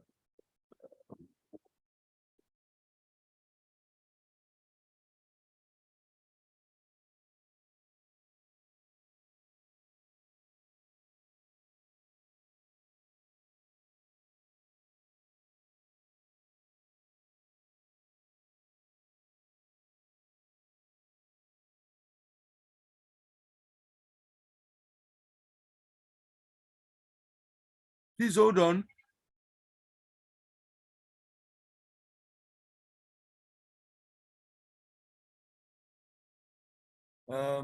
General ledger.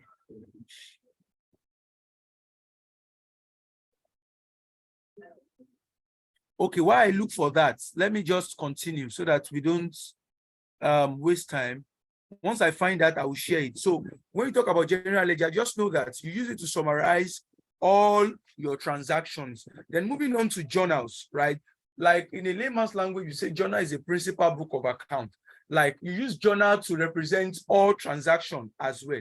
But in most cases, journal only shows the account to be debited and the account to be credited. And by that, we mean which account is increasing in value, which account is decreasing in value. So you now debit and credit appropriately.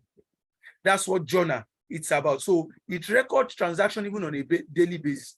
For example, a good example of journal is your sales journal. So you can decide as a business to say that every day, if I make a sales, I will record it here.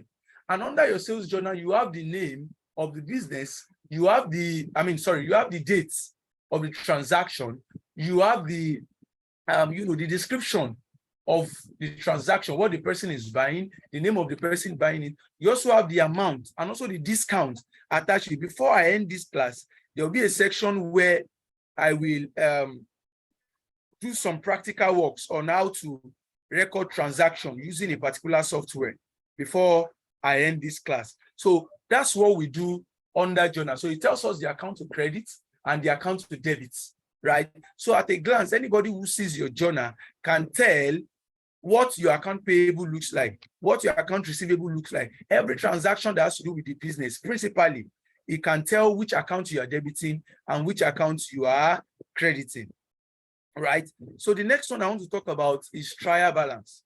So when you talk about trial balance generally, trial balance is also a basic term in bookkeeping and accounting that is used to test the arithmetical accuracy of transactions that have been posted, right? If, for example, you post the transaction for a month, after you have recorded your sales, your purchase in your sales account, your purchase account, your cash account, your capital account, amongst others, you may now want to prepare a statement known as trial balance to now check if all you have recorded, if it is correct arithmetically. By that, I mean that if you have recorded the correct figures, because there are situations where in the process of recording, somebody bought maybe cosmetic for 5,005, you mistakenly go and record 5,015 naira, for example. So you may want to test the arithmetic accuracy of those transactions. And mind you, the fact that the trial balance balances, by that we mean the total of your debits is equal to the total of your credit. It also does not mean that everything you have recorded or the accounting process, the recording of your transaction is right. So that is important. So the fact that your trial balance does not mean what you have recorded is correct. That's why sometimes some errors are usually committed, even when it appears like the financial statement is properly prepared and books of accounts are properly recorded. So moving on, the next question is, why bookkeeping? Why accounting? Why do you want to keep books? Why do you want to also keep proper books of accounts? That's the next question. Now, number one, you want to keep proper books of account to make sure that you have accurate transaction records. By that, what do I mean? We want to make sure that all your transaction is properly tracked, right? All your transaction is properly tracked. You have the correct figure for sales, for your sales. You have the right figure for your purchases. You know the amount of money you have as cash in hand. You know the amount of money you have in the bank, and you can account for them. So you want to make sure that your record, your recording process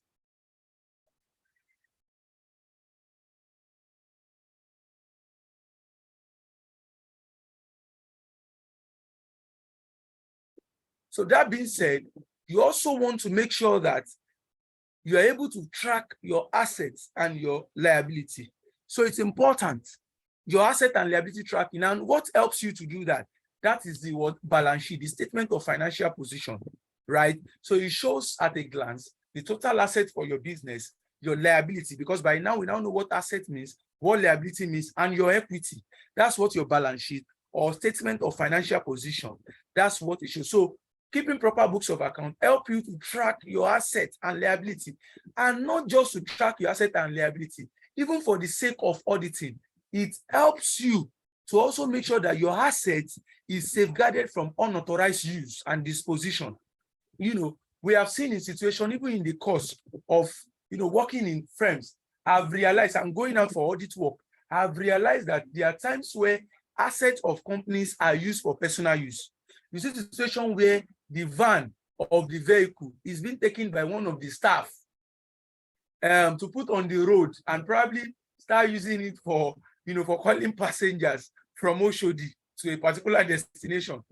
So one of the things keeping proper books of accounts will help you to do is to make sure that your assets, information about your asset, not just properly tracked, you also making sure that your asset is free from unauthorized use and disposition, to make sure that when assets are incurred, they are used for the purpose in which they have been incurred for. So it's important. It helps you to track your asset and liability. You don't want to be asked as a business what your liability looks like and you don't have the figure. You are just like, oh, I think I collected this amount of money from this. There is that. No. But keeping proper books of account as a small business, in fact, one of the things that is expected of you, these are certain things, certain little questions that anyone can ask you. How much do you have as your liability figure? There are things that you should be able not to just give them the figures, but to also show accounts of what your liability looks like and what your asset looks like, because these are things that helps you to plan your business. So the next thing you want to talk about is business decision guidance. It also helps you to make decisions. I said it earlier on that what makes accounting, different from bookkeeping is that it helps management to make decisions. So it's like stewardship reporting. So it helps you want to keep proper books of account to be able to make decisions, well-informed decisions, right? So keeping proper books of account will help your business to make well-informed decisions. You can make decisions like, okay, where else can I expand my market to? Oh, my target audience is maybe, let me say the youth population, for example. Okay, can I add young adult to it? Can I add maybe family product to it? So all these decisions will only be possible if you keep proper books of accounts. You may want to know what your sales look like. And that is what this business is. That's what they do. They keep track of their sale. And if you check annual reports of company, as a matter of fact, I want to give as maybe generally as assignment to everybody on this call. After this call, go online, download the annual reports of companies and see what it looks like. You will see companies also include what we call comparative figures. Oh, last accounting year, my sales was 1 billion naira. This accounting year, my sales is 1.2 billion naira. And if you go and check the additional notes to the financial statement, if you go down the financial statement and read the notes, you will see some of the things the company did that increase their revenue. So one of the things any organization wants to do is to make sure that they are able to increase their revenue on an annual basis, or on whatever period you have chosen as your accounting period, whatever period you have chosen, it has to be on that basis. So I asked myself, am I making informed decision? What will make me make informed decision as an organization, as a business owner, is when I have access to proper books of accounts, proper information, and I'll be able to make proper business decision. This cannot be overemphasized, because as a small business, the success or otherwise of your business depends on the quality of the decision you are making, right? And this is contingent on your books of accounts. What is my revenue like in January? Oh, is my revenue below the threshold or my revenue target? Or is it above it? If it's below it, what can I do to make sure that I'm able to meet my target, my KPIs? Or if it is above it, what can I do to make sure that I keep that pace? So these are some of the things you may want to do. So that is why it's important. The need to keep proper books of account cannot be overemphasized. Then moving on quickly, we also talk about compliance with legal regulations. Your proper books of account is also needed for you to comply with legal provisions. I've said it before. Legal provisions like the Company and Allied Matters Act, like the Company Income Tax Act, like the Finance Act 2021 as amended, like the other acts, as the case may be. For you to be able to comply with them, you have to keep proper books of account. I said, for example, a section of Company Income Tax Act, we have penalties for not even keeping proper books of account. There are penalties. In fact, included in some of the penalties is a jail term of not less than 6 months upon conviction. So you want to make sure that you are able to comply with legal provisions, with legal regulation. So that is one of the reasons why you have to keep proper books of account. You have to also take accounting seriously for your businesses, for your business. Now, the next thing is to have control over fraud and risk. Yes, you need to also keep proper books of account to be able to have control over fraud and risk. You can only put in place a control measures if in the first place you have been keeping proper books of account. And do you even know what? Even in auditing, when we go out for audit work, one of the things we want to also check for is we want to audit cash, for example, because we have noticed that the only thing that is capable of moving within a twinkle of an eye is cash. It's not as easy to move the asset of a company just like that. But cash, you can hear that the particular amount of money in one account today is 1.2 million naira, 1.2 billion naira, and in the next 30 minutes or 1 minute, it's now 500,000 naira. I mean, those are some of the things we want to look into to now see the risk the company is running out. So one of the things we want to do is to keep proper books of account to make sure that you don't run your business at a risk. So to have control over your fraud, you have to keep proper books of account. It's important. Then the next thing is economic data recording. We've said that earlier on, to make sure that your data are properly captured. It's important. Then the next one is financial budgeting and planning. Yes, it's important to also keep proper books of account and prepare your financial statement to be able to plan. It's important to see beyond now. As a business, one of the things you should be doing for your business is also to have a forecast, to plan. You have to be big on planning and on forecasting. You want to ask yourself, oh, this particular year, in the next 5 years, oh, I should be making, my revenue should be so amount of money. My asset value should be so amount of money. I should be able to do this. I should be able to do that. So it's important for you to have a financial plan and budget. It's important that you keep proper books of accounting. It is keeping proper books of accounts that we hate planning and budgeting. So it's important. Show me any business that is doing well. All these things are things that they factor in, budgeting and planning. Every year as a business, it is expected that you have a budget, you have a financial plan. Okay, and what is your budget? Somebody might be asking what the budget looks like. He's talking about your financial commitment for a year. And not only your financial commitment, also your expected income or revenue, as the case may be, and your plan, the market you expect to expand your reach. So it's important for financial budgeting and planning to keep proper books of account. Then the next one is information for financing. Yes, this is also very, very important. I can tell you, I know businesses that have been able to access grants. I mean, international grants running into millions of dollars. And one of the requirements is their books of account. So for you to have access to financing, even as a business, you have to keep proper books of account, proper and adequate books of account. To have access to financing, to have access to grants, these are some of the documents you'll be asked to share. Even your transition plan. Oh, how do I intend? What is my financing look like? How do I intend to transit? Do I look like, expanding my reach to other markets?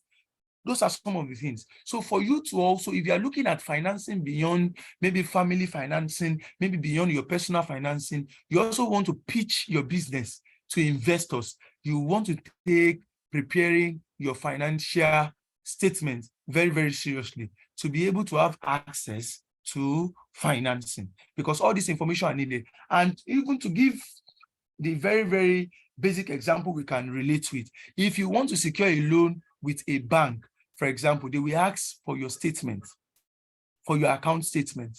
They want to see what your account statement look like. And mind you, you'll be able to prepare your account statement if proper books of account has been kept. So you want to present your account statement, they want to look at what the account statement looks like, from the inflows to the outflows. And why are they doing that? So that they can ascertain if you will be able to repay the loan they are giving to you. So they also need information. Banks, for example, will require that information if they are to give you loan, or if you are going there for any form of financing of any nature. So it's important for you to keep proper books of account, right? And the next one is management of cash flow. Yes, you need to also keep proper books of account in order to manage your cash flow. Management of cash flow. And how do you do that? That is done through what we call cash flow statements, prepared in accordance with IAS 7, International Accounting Standard 7, cash flow statement. So it is prepared to track the inflow, the cash inflow and cash outflow of the entity. So it's important that you keep proper books of accounts to track your cash inflow and cash outflow. And at the end of the period, we also look at the cash and cash equivalent that is available to the business. So keeping proper books of accounts will also help you to manage your cash flow. And also, keeping proper books of accounts will also help you for tax preparation and filing. It's also important. It will help you for tax preparation and filing. Yes, like I said earlier on, it is expected that every business should file their returns to the relevant tax authority. Like I said, in the case of a business, you talk about FIRS, that's the Federal Inland Revenue Service, and they are established principally to assess, compute, and account for tax collected from businesses on behalf of the federal government. So it is important to keep your proper books of account, to keep account, in order to prepare the tax that is liable, your tax liability, for a year or for an assessment year. So the tax authority will not be able to ascertain the tax, your tax liability or the tax payable by your business if you don't keep proper books of account. And you know the implication of evading tax anywhere in the world, tax evasion. So you know the implication. So you want to prepare, adequate books of account in order to aid tax preparation and filing. For example, what the law says about businesses, for example, companies, for example, is that at least after 6 months, after the year end of the business, you should have filed your tax return, to the relevant tax authority. That means if your financial year ends, let's say December 2022, it is expected that you must have prepared your financial statement, you must have audited your financial statement, you must have filed your tax return, and you must have paid your tax to the relevant tax authority before June 2023. That means the moratorium is about 6 months. 6 months in this is about 180 days.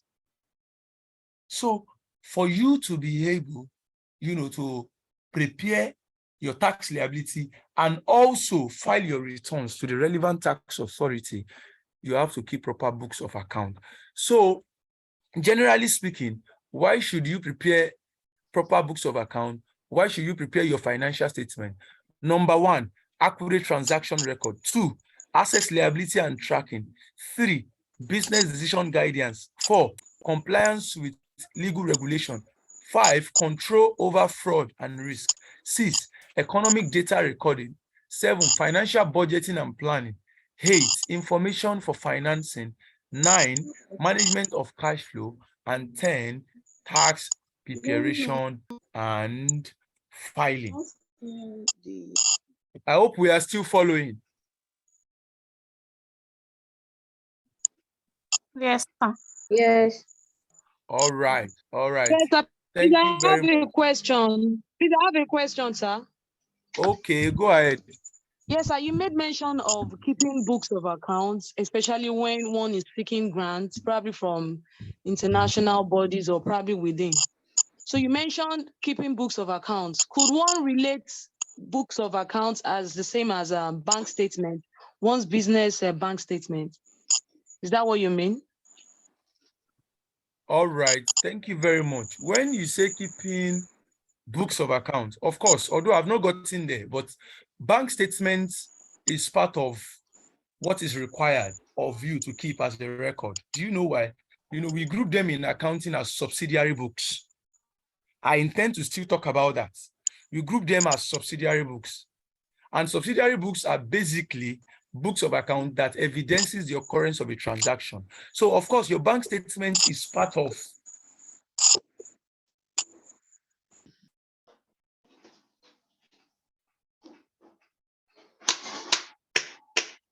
Where you buy this pen now? What is required of you as a business to keep and be able to provide at any point in time when it is needed. So if you want to secure grant, for example, yes, I was working for a business recently that is trying to seek finance for a particular project.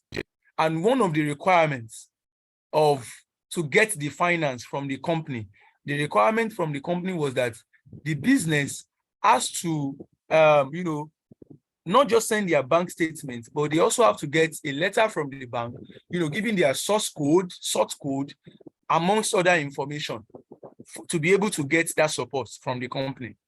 So, of course, when you talk about proper books of account, I'm just giving it a generic name. It could be anything. It could be a bank statement.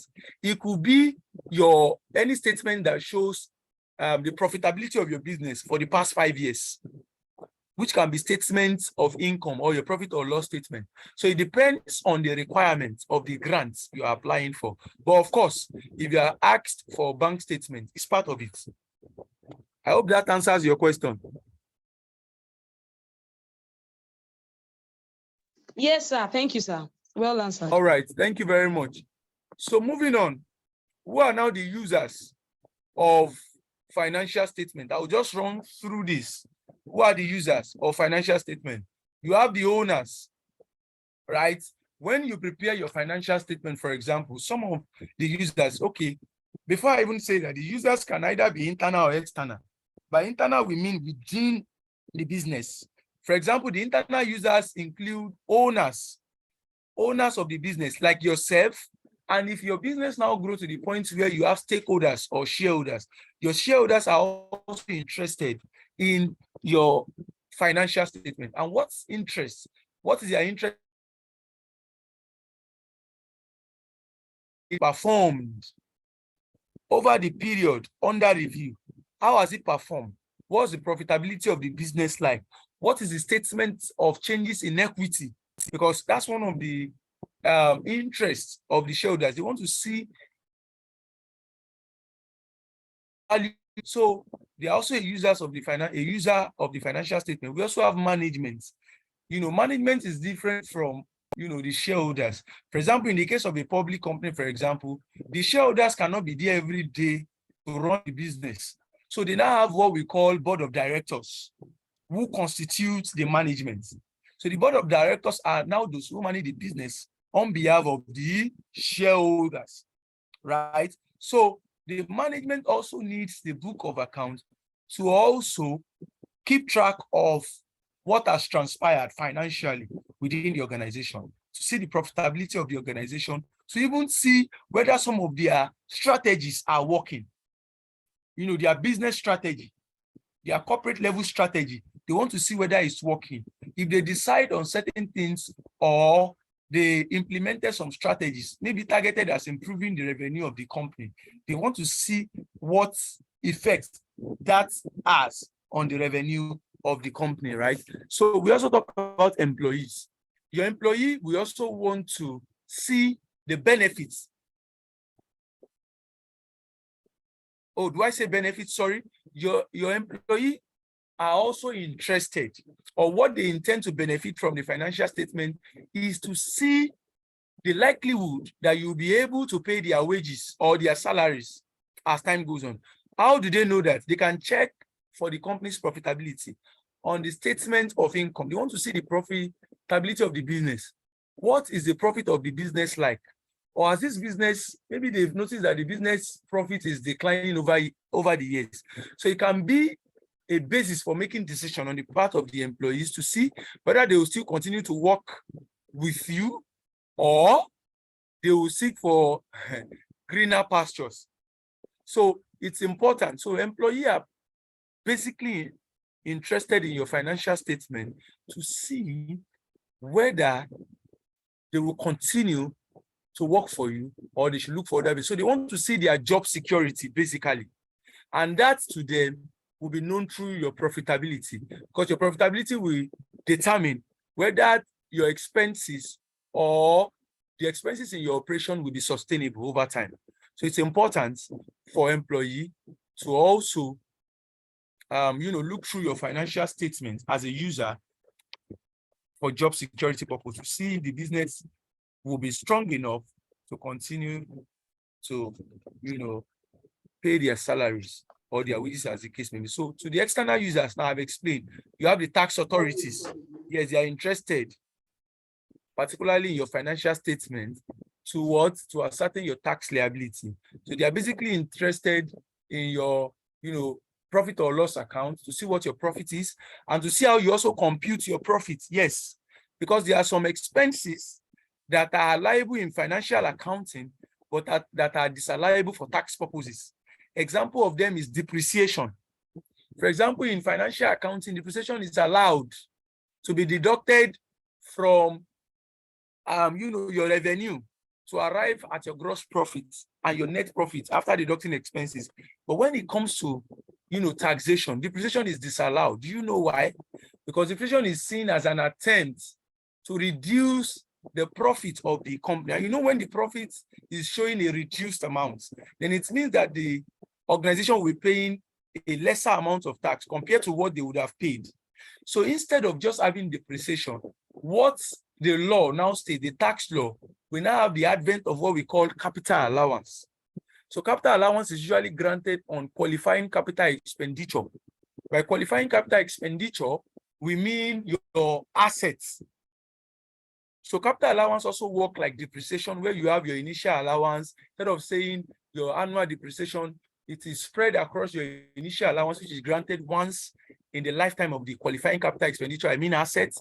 And you have your annual allowance, which is granted annually, for the lifespan of the assets.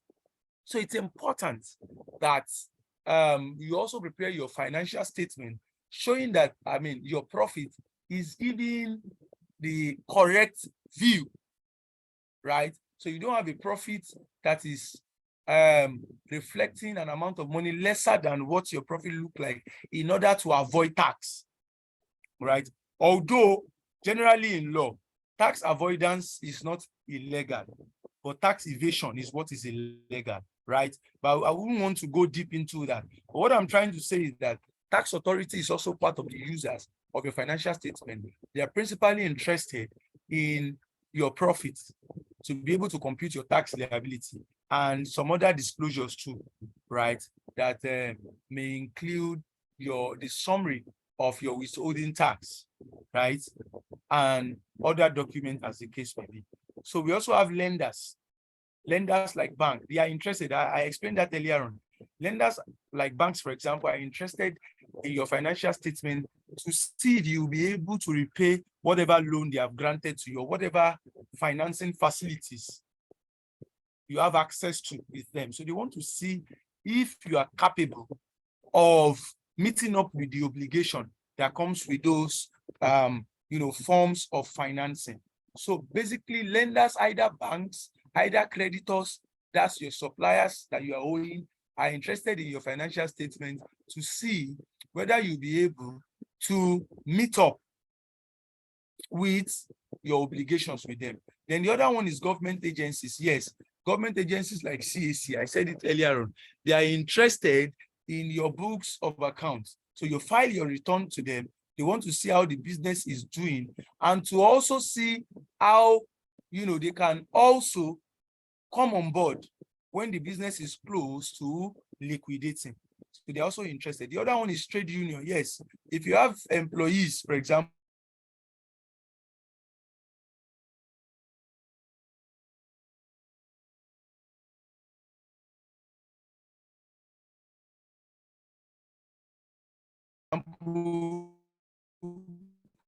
that belong to trade union. Every organization have trade one. We can't hear you. Finance statement to see, right? To see what your operations look like and see if they can even push for an increase, in the pay of their members in your company. So you also have suppliers. So suppliers too are interested, like I said earlier on, to see how far you can, pay your debt. Customers are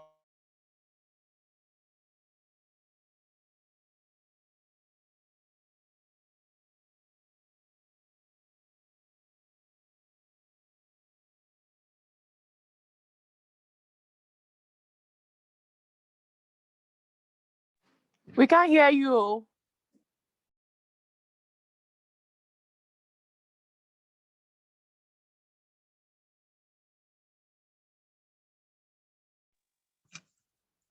Please, sir, I can't hear you. Sir, we can't hear you. Sorry, his network kicked him out. sorry about that, please. Can you hear me now? Yes, sir. Yes, Yes, sir. sir. I can hear you, but I have a question, sir. Okay, please go ahead. Okay, sir. Sir, this last things that you're talking about, I'm kind of lost because you are not helping us, fix them on your screen so that we can take proper notes. Okay. Can you hear me, sir? If I get you correctly, are you saying that the slides, I didn't leave an explanatory note in front of each of the points? Is that what you are saying? No, the slides are not moving. Yes, no. Just after the last you said when you got to compliance with legal regulations and all of that, after there was no proper, you're not helping us fix a slide, so we know how to take proper notes. Oh, you mean you cannot see my screen? No. Like the slide is not in accordance with what you're saying. Yes. The slide is not in accordance with what I'm saying. Yes, like Yes. you have moved ahead and the slide is still static. Is that bookkeeping, like the terminologies for bookkeeping, and you have moved over to the users of financial statement and all of that. So the slide is Oh, behind of your lecture. Yes. sorry about that. That should be the network. From my end here, ever since that time, everything I'm talking about is on the slides. I have the Oh, points there. I'm just explaining it. I didn't know you are not saying you probably have called my attention to that long before now. And yes, we have, but you weren't following. Okay, please subsequently, when you don't see this slide, just unmute yourself, right? And just let me know. Okay. Sorry about that, please. All right, sir. Can you see it now?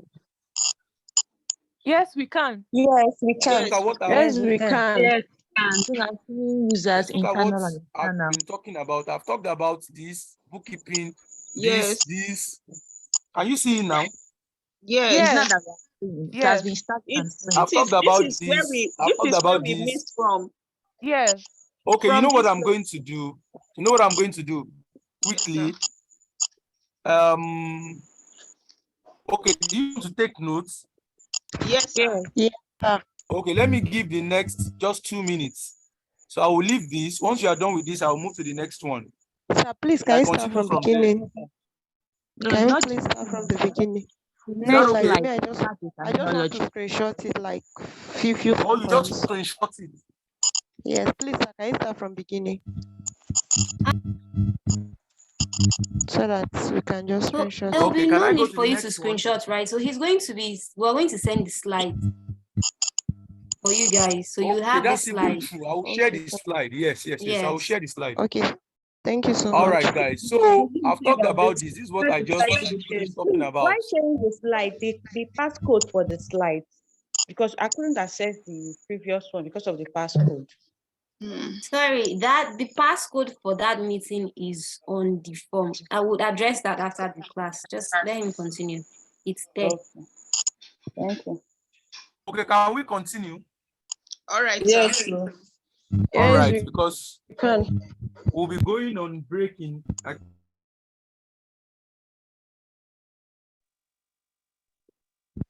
Can you hear me, please?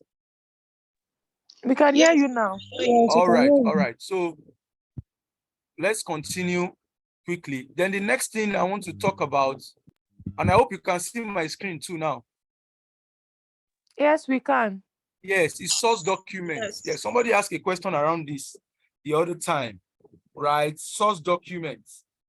Source documents. So when you talk about source document, like I said, in a layman's term, source documents, are document that evidences the occurrence of a transaction, right? So they are basically what shows that a transaction has taken place. And this source document is so important in record keeping and accounting that even when we are auditing financial statements, there's something we call audit trail. Let me put it in the chat box. Audit trail. Audit trail. Just like when you are trailing something, audit trail. So when you talk about audit trail is when you are tracing a transaction from inception to conclusion. By that, I mean, when you are tracing a transaction from when the transaction started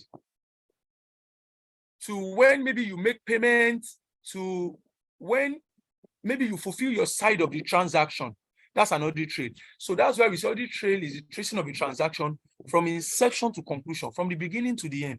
So in auditing, for example, if we want to look at what bring about a particular transaction, whether a certain amount has been paid, whether the organization fulfill its own part of the transaction, whether the other party to fulfill its own part of the transaction, what we do is, one of the things we do is to go back to the source documents. What is that document that was issued to show that this transaction actually take place? That's source documents. A good example is receipt. If I want to know whether a payment has been made for a particular transaction, what will I ask for? I will ask for receipt, isn't it? I will ask for receipt. So receipt is a good example of a source document. So when you hear the word source document, from the word source, that is from the source, from the beginning, from the foundation. So source documents are just those documents that are initiated at the inception of a transaction to show that that transaction occurs, right? An example is receipt, like I said. So how is receipt a source document? Basically, receipt is a source document when it comes to showing that a payment has been made or an amount of money has been received. But what makes this very interesting is that even now we have online receipt. For example, if you make a transfer, a bank transfer to a customer, to a supplier whom you are owing, for example, you see a statement generated by your bank showing the amount you send, the time you send it, the date you send it, and the recipient. So a good example of a source document here is the e-receipt, right, that you generate from making a transfer, for example. So it's a source document. And all source documents are needed to keep records and, by extension, prepare books of accounts. So it's very, very important to keep. Two hands are raised now. Can I hear you? You can't see my screen. No, sir. I want to ask a question, sir. Okay. Sir, please, I want to ask, maybe you're going to teach us some app that can help us with our bookkeeping to be in place. I've been seeing some apps like Keeper, Excel sheets, it helps us in our bookkeeping. So are you teaching us on that, sir? Yes, that's the last thing I will do. Towards the end of the class, I am going to tell you, I'm going to talk to you about the software, and I will do like a small work on how to keep, your books of accounts with a software, just like a crash course on that. It's nothing difficult.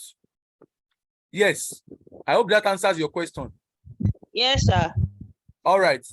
Any other person? Unique FZBA. Same question. But you just said you're going to do a small work. How detailed is the small work going to be? Some of us, it's when you do the practical that we really learn. For me, I'm not so much of an auditory learner, but when you do it and I can follow what you're doing, it makes it easier for me to actually understand exactly what you're doing. Yes, thank you, FZBA, for that. Thank you very much. So what we set out to achieve is that before you even start keeping proper books of accounts, or before you start any record keeping in the first place, there are certain things you need to know as a business. And that is what this is set out to do. So afterwards, I will show you, since we are all set out there to establish a business, a small business, an SME, as the case may be. And yes, a small business, yes. So towards the end of this class, I will do some work on how you can keep proper books of account. And it's going to be engaging, of course. It's what you'll be able to do on your own if you practice more. I hope that answers your question, FZBA. Thank you. All right, thank you very much. So you talk about receipts, like I said, and you talk about invoice. So you raise an invoice once the goods is about to be dispatched to your customer. So what we are just saying here, not to bore you with so much talk, because I think we're supposed to go on break now, not to bore you with so much talk, is that source documents are basically documents that evidences that a transaction has occurred. Another example is your deposit slip. When you go and deposit an amount of money in the bank, there is a slip you receive. So it shows, it's what evidences that transaction. Another one is check counterfoils. For example, if you issue a check to someone, for example, say a customer, for example, you have a part of the check that shows the number of the check, maybe 001, 002, 003, something like that. So that is what, and that part of the check is usually on the checkbook. And why it is there is because anytime you issue that particular check, you can use that number to track that particular check anywhere, right? The amount it was issued with it upon presentation in the bank and all of that. So that's what we call check counterfoils. And also, we also have the likes of debit note and credit note. So basically, when you talk about debit note and credit note, it's just reminding whether a buyer or a supplier or a customer on the amount of debt they are owing you. And if there is any goods that have been returned as well, the debit note will also show, and credit note will show the amount, the balance that is due from you to whether your supplier or your customers, for example. So debit note generally and credit note generally is usually raised, to show the debt obligation, right, of the customer. And if any goods are being returned, either being returned inward or outward, it is being shown. So you have bank statement as well. It's also a source document. You have your payroll report to show, it's a source document for how you have paid your staff, right? And you also have purchase orders. So purchase orders is usually initiated to request for purchase from your supplier. It also shows details like quantity of the goods you want to buy, like quantity, like the supplier's name, the date, and all those things. So I think I will have to stop here so that we can go on break. I don't know if Thelma can hear me. Then when we come back from the break, we continue. Yes. From there. I've dropped the Thank you message very on much. Thelma, please, over the to you. chat, but hello? Can you hear me? I can hear you, please. Can you hear me? I can hear you, please.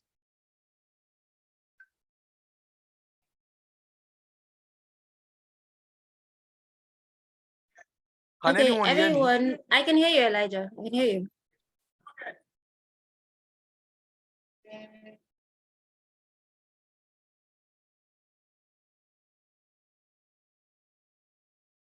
Okay, can you Thelma, guys are hear you me? there? When are we coming back from the break? Yes, we can hear you. When are we coming Okay. back from the break? 12. By 12. Okay, so I just want to say a few things before you guys start Yeah, running off. I'm back. Before you guys start running off, let me just say a few things.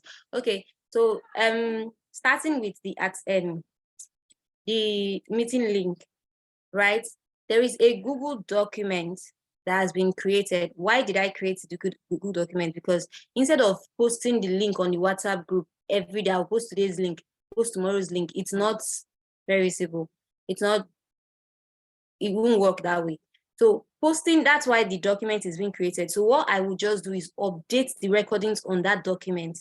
So the link, I'm going to post the link on here, and the link will also be pasted on the WhatsApp group. That's already been pasted there. So just keep that link. So anytime you want to check for the recordings, on the link, you will see the day, the class, and you see the date of the class, then the particular recording. And yes, the passcode is on that same document. The passcode is there. It is not somewhere else. You see it there. Let me share my screen and show you. That's what I was about to suggest. Maybe you share your screen. I think I saw something like that earlier. Then that is it. Yeah. Yeah. It's a nice one. Yeah. So let me just share my screen. Okay, but as Elijah's screen is still on, is it not going to affect? Oh, I guess I'll just stop him. It would stop him. Okay. You can see my own screen now, right? Yeah. Exactly. So Yes, this we can is see it. the one. This is the link. This is the passcode. So the passcode is on it. It's not missing from it. The passcode is You there. can probably click on the link and paste the passcode if that will help them. Yes. So when today's class recording is ready, it's just to update it here. As it's a Google document, so I will just be updating it. You cannot update it automatically. So for the 5 days, the recordings will be uploaded. Once it's complete, it's ready and processed, it will be here. So you don't have to start looking for it on the WhatsApp group again. Just save this link, just save the link of this form. Once you have the link of this form, you can access the recordings at any time. And let me start share. Kindly drop the link. We are clueless. Ma, we are clueless about this. I'm just joining. I am not even aware of the WhatsApp group. Actually, So and that is why it's even good for those that just joined. Are you on the WhatsApp group? no, I'm not on the WhatsApp group How too. did you get the Zoom link? How did you get on the Zoom my link? email. On my email. Yeah, the email also has a community button. If you click on it, you join the WhatsApp group. However, I'll Okay. drop the link again on the chat session. Yes. Please, the Alright. link to the Google document. Okay. I'll paste that. That's already been pasted. It will also still be pasted on the group. Well, I'll paste that here. And yes, attendance is very important. Without attendance, you will not be given a certificate.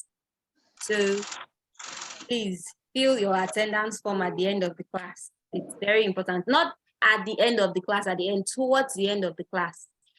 No, it has not been pasted yet. This will be pasted after we come back from the break, because some people will go for this break, they will not come back. So that, We have eaten our break time. Oh. sorry. Sorry. So that's just the information I want to pass. So you can go for your break. Thank you. For those who have any questions, you can just, if you have a question and you want to stay back and ask, it's fine. Okay, please, I have a question, please. Hello? Okay. Can I go ahead, please? I can hear you. Remember I told you that okay. Remember I told you that source documents are those documents that evidences the occurrence of a transaction, right? I hope you guys can hear me. Yes, we can. All right. Yes, all right. I can. All right. Thank you very We much. can. So it all starts from source document, right? And from source documents, like I said, the receipt of a transaction, for example, the receipts for a particular transaction, maybe you make a payment, the source document. From there, we now go further to record it in the journals, right? And like I said, the journal is an all-encompassing book that tells us it houses everything. That's why in a layman's language, you say the journal is a principal book of accounts. Just like the way you have a secondary school, who heads the secondary school, the principal. That means when anything happens, any issue, either between students or between teachers, take it to the principal being the head of the school.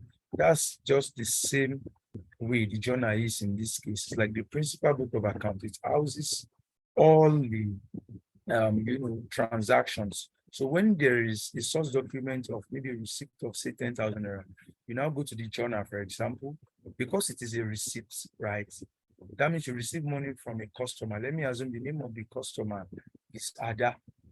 So you can now go to your journal and have something like particulars debit credit. I'll still show you at the end of everything.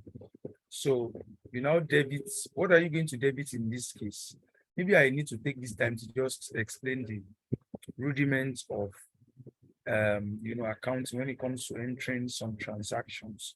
I'll take this time to do that.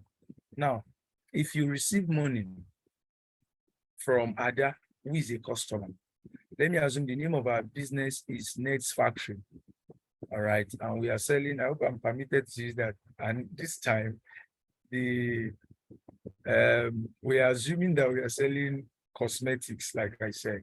So if Ada pays NerdzFactory, for cosmetics she has bought, maybe let's say 5 facial cream at 1,005 each. So if you buy 10, for example, that is 15,000 naira.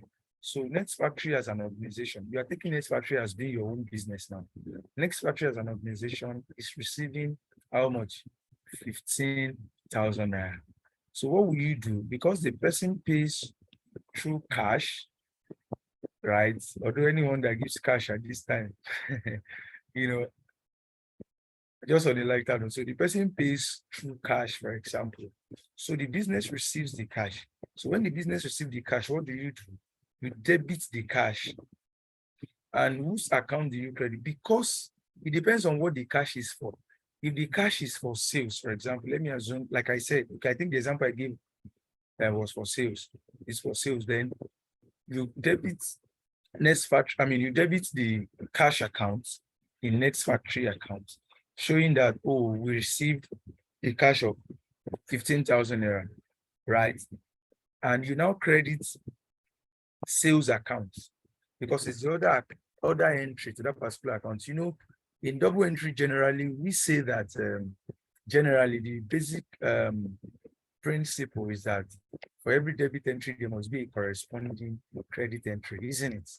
So we are receiving cash of almost 15,000 naira, right? You debit your cash, then you now credit sales, right? But so that you will understand it better, like I said, I want to take this time to explain that. I will make use of the chat box to while explaining. There's something there's a principle in accounting generally that tells us which account to debit, which account to credit. Apart from the normal double entry that says that for every credit entry, there must be, okay, somebody said you debit the giver, you credit the receiver. Yes, that's for cash, right? But there is a general one that anytime I'm taking a class like this, I usually share. Now, it's an acronym that I came about myself. I'll put it on the chat box. It's called Dale Coil. Dale Coil. Dale Coil. So by Dale Coil, what do we mean? The D there stand for debits. The A there stand for assets. That means you debit assets, losses,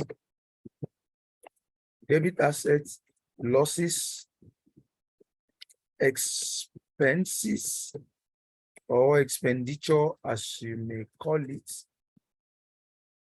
Then you now credit. You credit, that's the CDA, coil. You credit owner's equity, that's for the whole year. Owner's equity, I is for the income. Owner's equity, income. Owner's equity, sorry.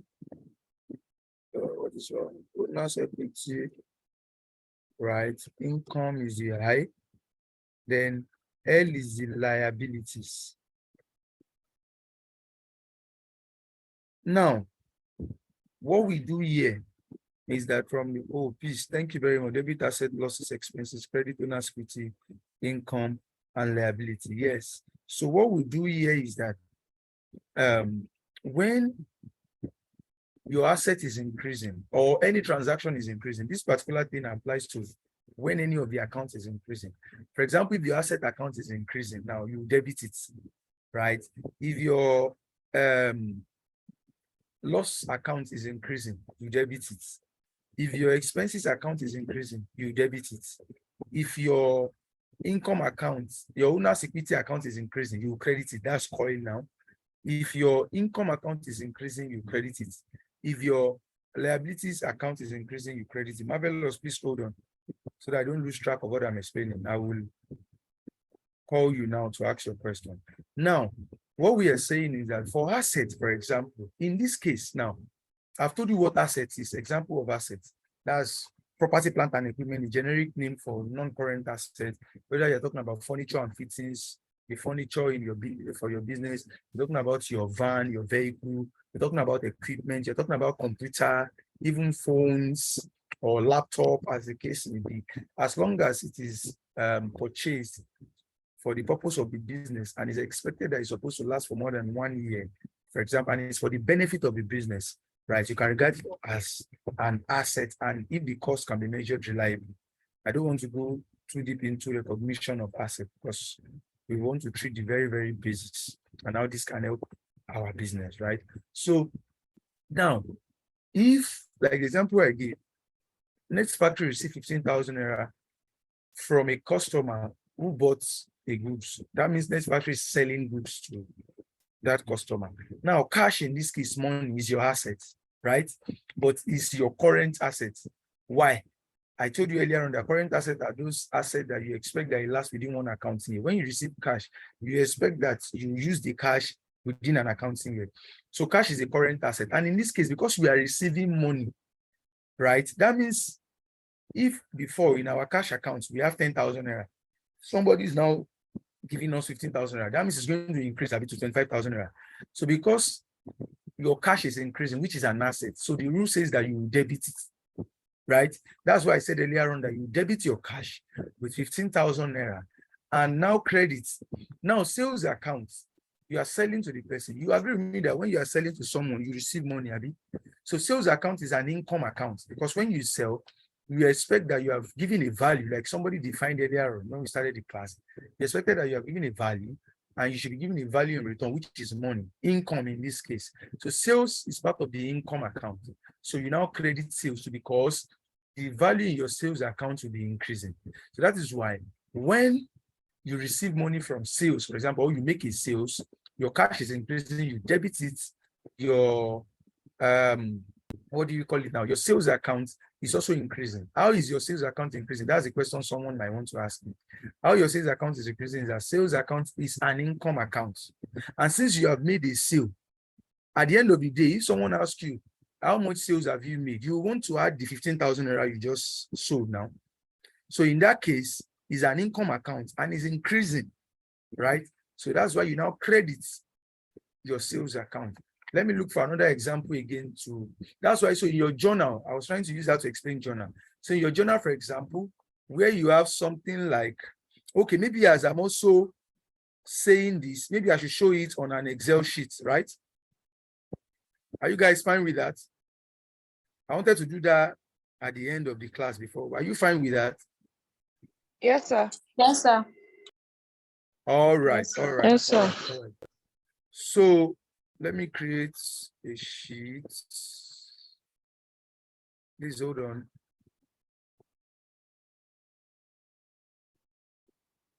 So, okay.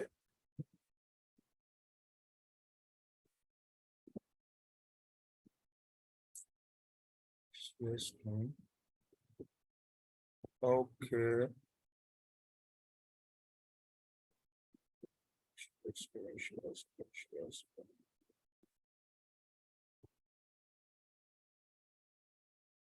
Okay, look at this. Can you see my screen?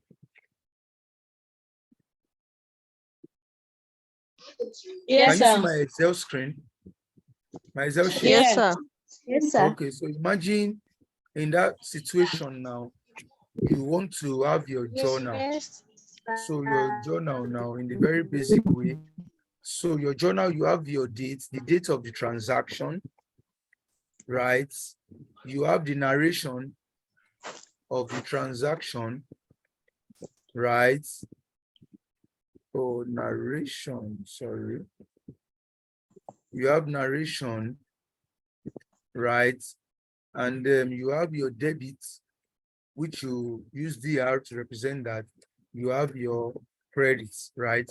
For example, now, if you look at this, for example, this transaction now, today's date is say, today's date is say, today is 13, right? 14. I think 14. Yes. Let me confirm. Yes. Okay, today is 14. So you have 14, 2022. What's the narration of the transaction? But in this case, don't forget, we said that your journal will show the account you are crediting and the one you are debiting. In this case, there is a sales, right? A sales of 15,000 naira cash. So like I said, which of your accounts will be there? Instead of narration, because this is not like a ledger, sorry. Instead of narration, I can decide this as, particular. It's still the same thing though.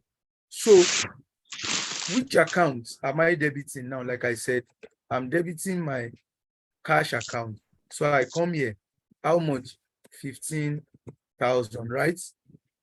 Then here, what am I crediting? I'm crediting my sales account. How much?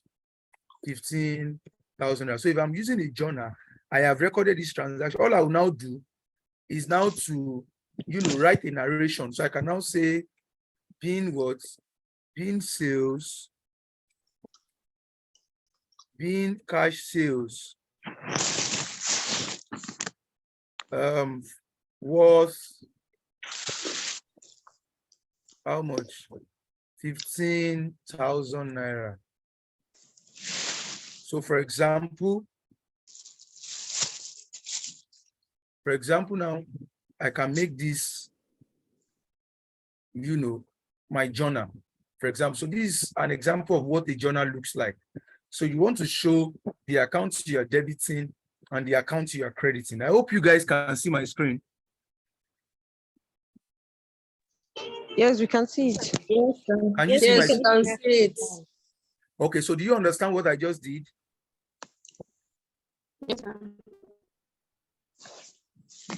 Please use the chat box. Do you understand what I just did? Yes. Yes, we do. And there's a lady that I'm seeing Is there. somebody saying no? There's a lady showing her lap, so they should question her. What did you say?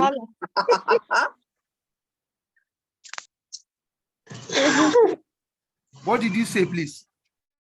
Someone was showing her laps. There's someone coming on the screen showing her laps. Is that what we are here for? Not doing anything, just mute your video, please. Stop spoiling our Showing eyes. her lap. Whoever that person is, position your camera well. It's not like the lap is fine. Position your camera well. Eh? All right, guys, can we continue? It's okay. We can continue, right? Yes, sir. All right. So this is what a journal looks like I said. So you may want to record this. So Yes, for the daily coil I was talking about, guys, I'm seeing what is in the chat box. Can we pay attention?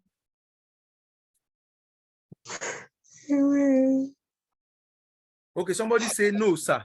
Why is the amount same 15,000 naira? Yes, the amount is same 15,000 naira because generally in accounting, transactions have two phases, right? What they call debit and credit. So that means you debit an account in order to credit another account. And when you are debiting or crediting, in most cases, you are debiting and crediting the same amount, right? You understand what I'm saying? Because while we are debiting and crediting, another way to explain that is that the 15,000 naira is affecting both cash and sales. The 15,000 naira is affecting what? Both cash and sales, right? For example, like I said, there is a cash sales of 15,000 naira, right? So the sales we made is 15,000 naira because you are selling a good, right? At that particular point, some goods have left your stock. So you are selling.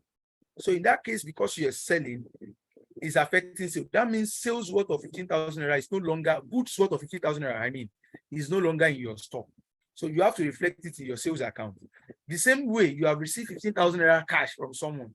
That means there is a 15,000 naira that was not in your account before, but now you have received it. It's part of the money you have in your account. So it's going to affect the two sides of the transaction. I hope you understand now.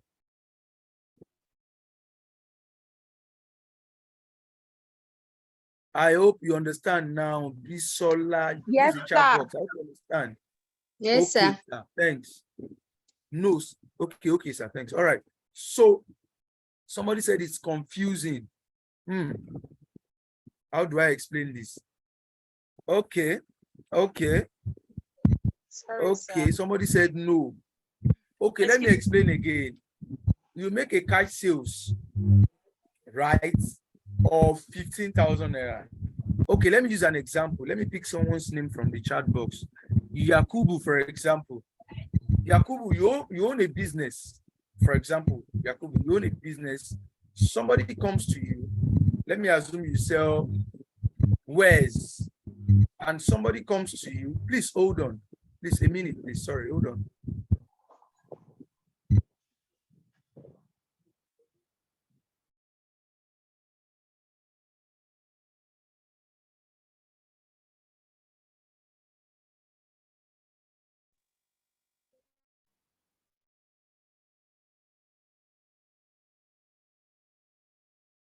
Sorry, guys. Can you hear me now? Sorry. Yes. Okay, sorry. Yes, Thank I you very can much. So hear. what I'm saying is that imagine you, Yakubu now, somebody comes to you, one of your customers, they bought goods from you. To you, you are making sales, right? In that case, since you are making a sales, that goods that person is buying worth 15,000 naira. For example, you go into your store. The person says, I want goods worth 15,000 naira. You go into your store, you pack the goods. Abi, the person pays you back, say 15,000 naira for the goods. You pack a goods worth of the same 15,000 naira for the person. So two things now are involved in this case. Now you have made a sale of almost 15,000 naira. That goods that left your stock, the value is 15,000 naira. That means if you are accounting for your stock or your inventory, the goods you have left in your stock, it will be less 15,000 naira, right? If it is 100,000 naira before, now it will be worth 85,000 naira, right? So in that situation, in that case, it's affecting sales, right? It's affecting sales. Now, the same way you receive cash, when you receive cash of 15,000 naira, for example, let me assume the amount of money you have as cash in hand before now is 10,000 naira. The customer that came to buy goods gave you 15,000 naira. Will he increase the cash you now have at hand? Yes, it now becomes 25,000 naira. So that means it's going to affect cash accounts too. Do you understand? So it's affecting the two. There will always be at least two sides to a transaction. Although there are some posting that we have more than two entries in some cases, but principally 90% of transaction in accounting, we always have two sides to the transaction. Yes, somebody said, I understand now. Yes, all right. Thank you very much. So this is what a journal looks like. Then after your journal, Sorry, I have a question. Mercy, do you want to say something? Yes, I have a question. What in the case where the person, you have to give Mercy, the person can you a be change? audible? Can you hear me now? Okay, I think it's better. Okay, what of the instance where the person gives you a cash of 15,000 naira and collects a good worth of maybe 14,500, and you have to give the person a change of 500? How do you record that? All right, thank you very much for that question. I didn't get the name. Okay, Mercy, thank you very much. Now, in accounting, we only record value. If somebody bought goods of 14,000 naira and gave 15,000 naira, in actual sense, how much of goods did you sell? What's the worth of the good you sold? 14,000 naira. Do you agree with me? Yes. I want you on mute. Do you agree with me? Yes, I agree. So the only thing you will record is the 14,000 naira. So in that case, that means you debit your cash with 14,000 naira, you credit your sales with 14,000 naira, because what the person bought is worth 14,000 naira. The remaining 1,000 naira is not for you. It's not an asset to the company. It's not increasing our sales. The goods we took from the store is only worth 14,000 naira. Do you understand? So you make, okay, you just reckon with the 14,000 naira. Is that okay? Yes. All right. Thank you very much. So can we continue now? Yes, we can. Yes, sir. Can we continue? Yes, sir. Can we continue now? Yes, sir. Sir, we can go ahead, sir. All right. Thank you very much. So this is what a journal looks like. Then moving on. So that is what a journal looks like. So let me give another example so that you understand what I mean by Dale coil and everything. Now let me take another example so that you guys will understand. For those who are clean the credit and debit, can you explain? Let me take another example. Let's assume that on another date, say, okay, let's say today, 14/03/2022.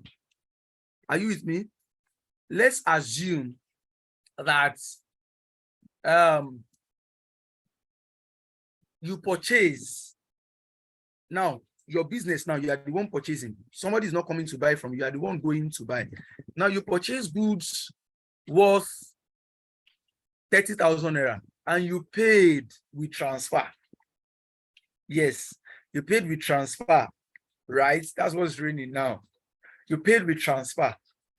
Now you went to purchase goods from a supplier, say another company that supplies you, and the goods is worth 30,000 naira and you pay with a transfer. Now let's bring this back we know that the transaction we have two entry, right? What are the two accounts involved? That will be purchase, because you are purchasing goods account, purchase. Then you also have bank to be involved. Now, cash and bank are used interchangeably. They have the same entry, just that one involves the bank, the other involves receiving cash, that is you. So since you pay with transfer, that means that your bank, now I want to ask this question, I want somebody to maybe unmute and answer me. Now in that situation now, which account is increasing in value? Which is decreasing in value? Do we have purchase account increasing in value? Or we have bank account increasing in value? Or we have purchase account decreasing in value, bank account decreasing in value? Or which one is increasing, which one is decreasing? Or are both of them decreasing or both increasing? Can somebody answer that? So please, what was the question again? I said, you purchase goods as a business. You went ahead to purchase raw materials or whatever you sell, right? You went ahead to purchase it for 30,000 naira. But when you got there, you made a transfer to the person, right? So I said two accounts are involved, definitely. I've answered that for you. Your bank account, because it's a transfer. So it's a banking transaction. Bank account, then your purchase account, because you are purchasing goods, right? So I'm now asking, which account is increasing in value? Which account is decreasing in value? Or are both accounts increasing in value? Are both accounts decreasing in value? No. Hello, sir. Hello, sir. No. Can I speak? Can I speak? My own account is decreasing in value. Hello. Let's have it one after the other, guys. One after the Hello. other.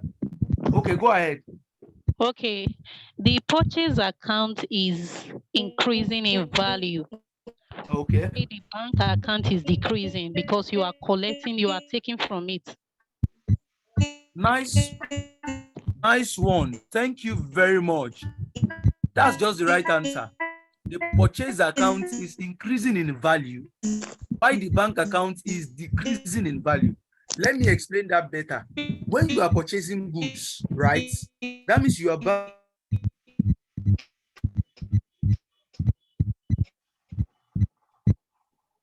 Host, you just muted me. Okay. Now, okay, I was trying to explain something. I said that, okay, how is your purchases increasing in value? Now, when you go and purchase goods, you are buying more goods into your store, Abi. That means if the value of inventory in your store before, that stocking is, say, 5,000 naira, you now go ahead to buy more goods of 30,000 naira. That means the goods you'll be having will increase, right? That means your purchase account is increasing because you are buying more goods, right? But your bank account is reducing. How? Or decreasing. How? Because the transfer you are making from your account is just logical in a way. The transfer you are making out of your account is reducing whatever amount you have in your account. Do we all agree with that, guys? Do we agree with the fact that purchase is increasing, bank is decreasing? Yes, Yes, sir. sir. Yes, sir. Yes. Right. Since we agree with Yes, that, the sir. next question now is, how do you know the account you are debiting? How do you know the one you are crediting? From this explanation now, you should know. You know, I gave you Dale Coil, and I told you Dale Coil only apply when it's increasing. When it's decreasing, that means you do otherwise. Instead of Dale Coil, become Kale Doyle. So everything you are debiting become credits. Everything you are debiting become credits. Everything you are crediting becomes debits. So in this case, your purchase account is decreasing. Purchase account is an expenses account. Why? Because you need to pay for what you are buying. So that means you are expending money, right? Money is going out, right? So an expenses account, and you are told that when an expenses account decrease, they'll call it DE, the E now, the E of the day. When an expenses account increases, you debit it. But in this case, purchase account is decreasing and is an expenses account. So what will you do? You credit it. You will credit. So that is why you have your purchase account, purchases being credited with how much? 30,000 naira, right? Then your bank account. Now, if you look at your bank account very well, it is decreasing, right?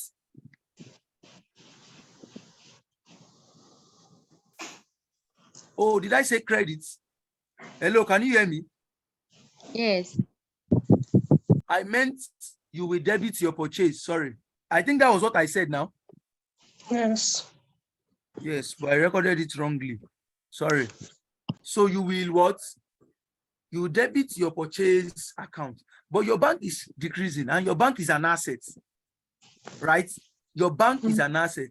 And since your bank, because the money you have in your bank account is your asset, is your money, right? And you are told that when asset is increasing, you debit daily, right? But in this case, asset is decreasing. So what will you do?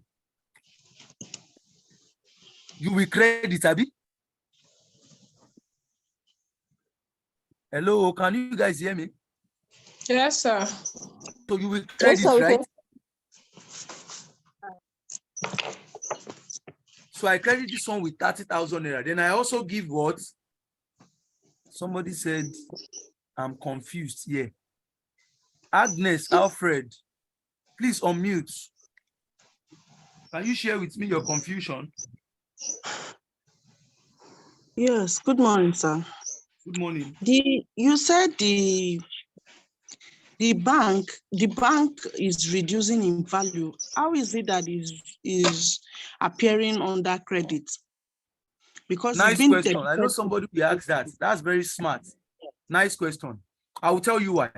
Now listen, when you are, this particular record that you are seeing here is in the books of your business, the business.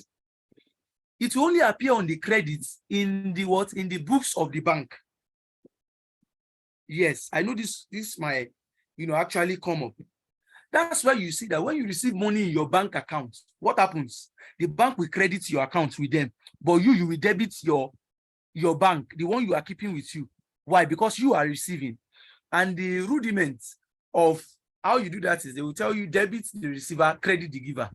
You are receiving as a business. So you debit, I told you cash and bank, they have the same entry because you are talking about in the books of the company. We are not talking about in the books of the bank now. In the books of the company, you are receiving money. So you debit it. In this case now, you are giving out money. Money is leaving. You are assuming that the money is leaving your hand and the bank account is kept by you, your own. That means the bank account is in the book of the business.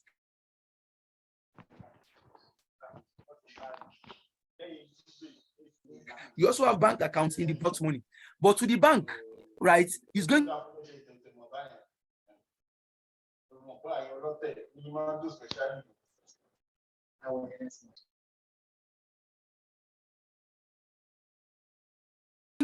to be a debit entry. That's why you always get it to the bank is a liability. Do you agree?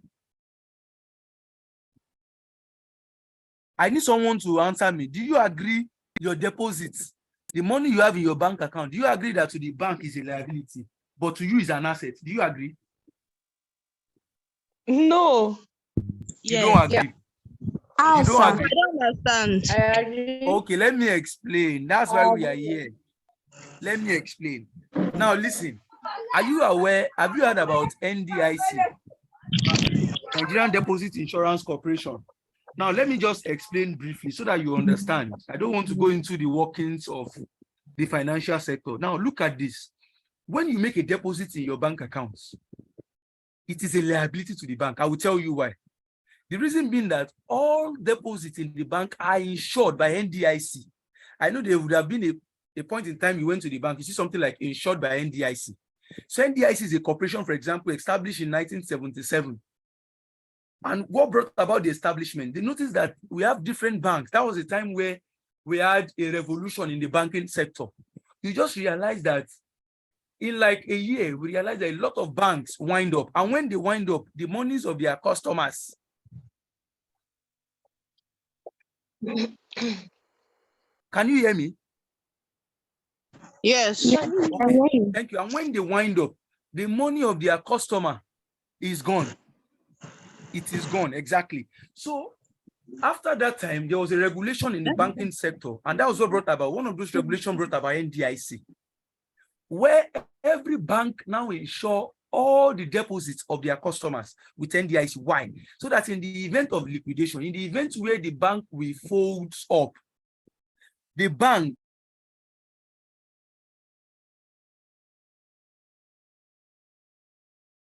We can't hear you.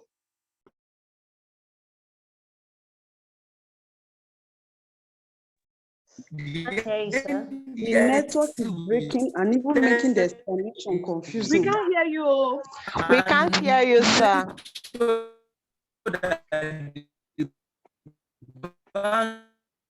Hello, sir. The release network it for is you really because the bad bank though. has an obligation Sir, to we release your didn't get money to you. We did at not any get point you. in We time. were not You feel hearing like you, you sir. need. We were not hearing you, sir. Okay, guys, please wait for a second, please. Elijah, can you hear me? Yes, I can hear you. Can you hear me? Okay, so when you were explaining about the insurance of the bank, right, your network was breaking, so we didn't get anything. Okay, how about now? Yes, we can hear you now. We can hear you All now, right. sir. So what did you hear last so that I can pick from there? Because you I'm need to saying understand this. the insurance company like You that. mentioned the So when you go to the NDIC. bank, they insure the money. Okay, thank you. So let me continue from there. So NDIC, National Deposit Insurance Corporation. So all our deposits, as I'm speaking with you, all the deposits we have in our banks are insured by NDIC.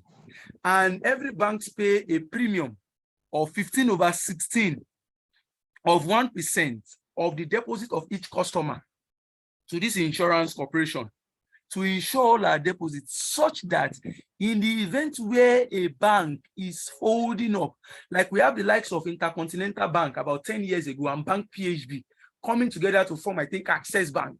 So in that situation, customers need not panic because they know that even when this bank liquidates or folds up, they will still get their deposits. The bank will have to pay everybody all the amounts you have in your bank account because it is insured. Now, why am I saying that? I want to use that to explain the fact that those deposits is a liability to the bank. How? And it's an asset to you. You can approach your bank today, whether with your ATM card or just go into your bank and withdraw everything you have in your account. It will be given to you. Why? Because it is your assets. But to the bank is a liability. Why would the bank give it to you? Because the bank knows that they have an obligation to give to you your deposit at any time you request for it, provided it's not a fixed deposit account. Because when you talk about fixed deposit, of course, there are agreements to that. Fixed deposit might be in 6 months or in 3 months. But if it's a normal savings account, right, the bank will release your money. Why are they releasing your money to you? Because it is a liability to the bank. It's an obligation. That deposit that is an asset to you is a liability to them, but to you is an asset. I hope you understand that. So that is why bank in this case, because we are recording it in the books of the company, it is an asset to us. It is my money. It is your money. But to the bank, it is a liability. That's why you see the bank, they will credit you when money is going out rather than debiting you, because it's a liability account. And remember, COIL says that what? When liability is increasing, what do? You credit it. I hope you guys understand now. Do you understand how it works now? Yes, sir. Do you understand how it works now?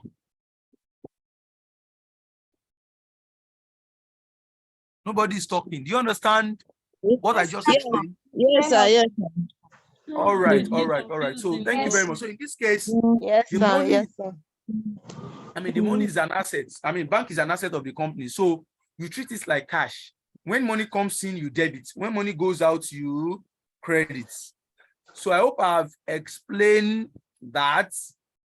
What other thing? What other thing? What other? I don't think I need to give more example so that I can continue with my accounting circle. And if time also permit us, I'll also show you how you can, maybe record your daily sales.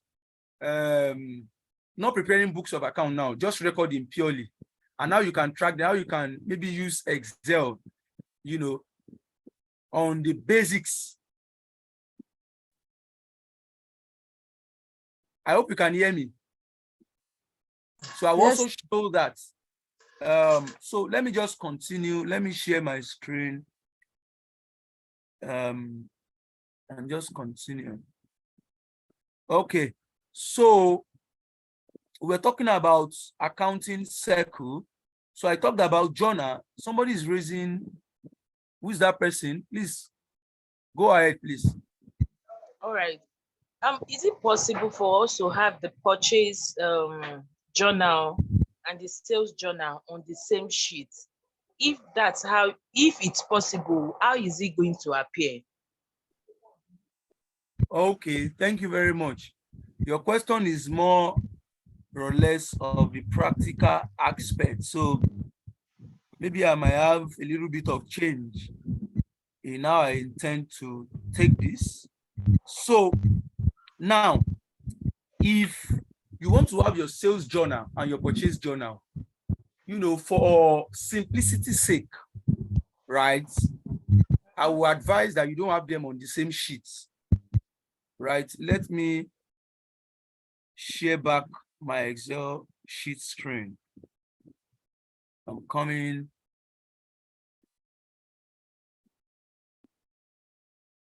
So can you see my Excel sheet? Can you see my screen now, the Excel sheet? Yes. Yes, we can, sir. Yes, sir. Yes, we Okay. can.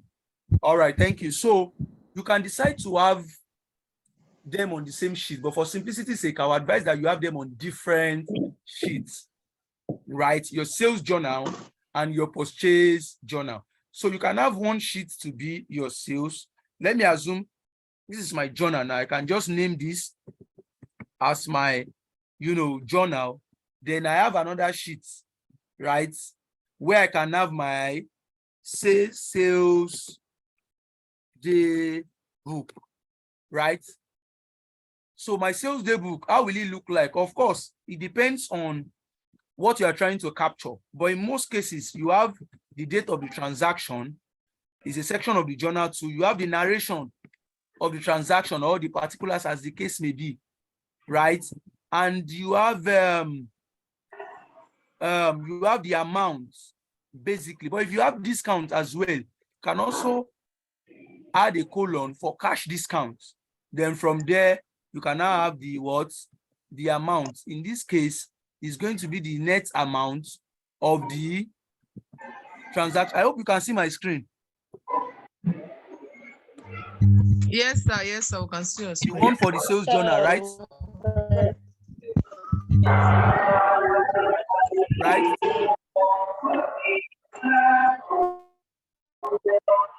So if you want to have something like this, you can have it. So it now depends on you. You can decide to give him some, color.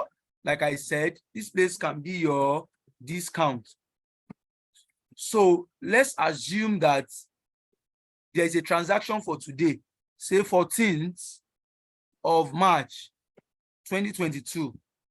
A customer, you sold the goods to a customer, say the goods is worth, let's say the good is worth, let's just say facial cream. What's the quantity of the facial cream? I can decide to have everything in the in the narration. So I can say 5 facial cream, at 1,005 each. I hope you can see my screen, guys. Yes. Yes. All right. Thank you very much. 5 facial cream at say 1,005 each, for example. The question is, how much will this be? You can just come to a place here and just use your normal Excel formula of multiplication by just saying equals to what? That is your 5 times what? 1,005. And what do you have? You have 7,500. I know we know that, right? You know how I just apply that, just equals to, then you multiply what you want to multiply, right? Yes, sir. I hope we're on the same page. Yes. All right. So you have 7,500 naira, for example. So this is the gross amount. But let's assume that you now give a discount, a cash discount now. Because in accounting, we don't record trade discounts in our books of account, we only record cash discount because that is what is capable of affecting the value that you receive in return for the transaction. So let's assume the cash discount is 10%, right? If the cash discount is 10%, how much are we going to get in turn? So that will simply be how much you'll be getting 7,005 times what? Times 90%, right? That means the amount you will receive will be what? 6,750 from the transaction. I hope you understand what I just did, guys. No, sir. Come again, please. Come again. Okay, I said the gross value of the transaction is 7,005. Now, you are giving a trade discount, a cash discount of 10%. That means that this man will not pay 7,005, this customer.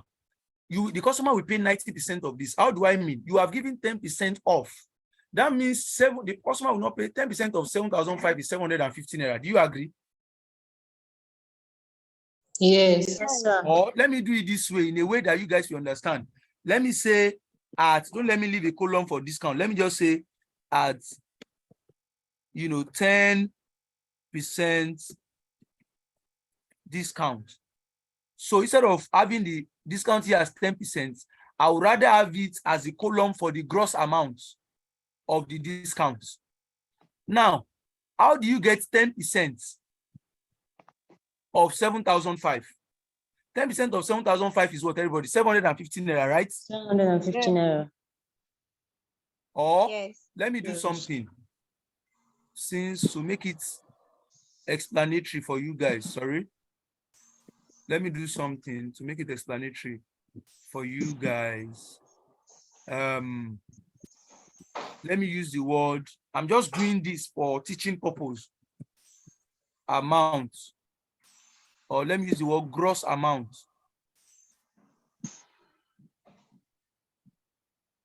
Gross amount means the amount of the transaction originally, right? Then this is cash discount. So how do I get the gross amount? That will simply be what? Equals to 1,005. Abi, are you with me?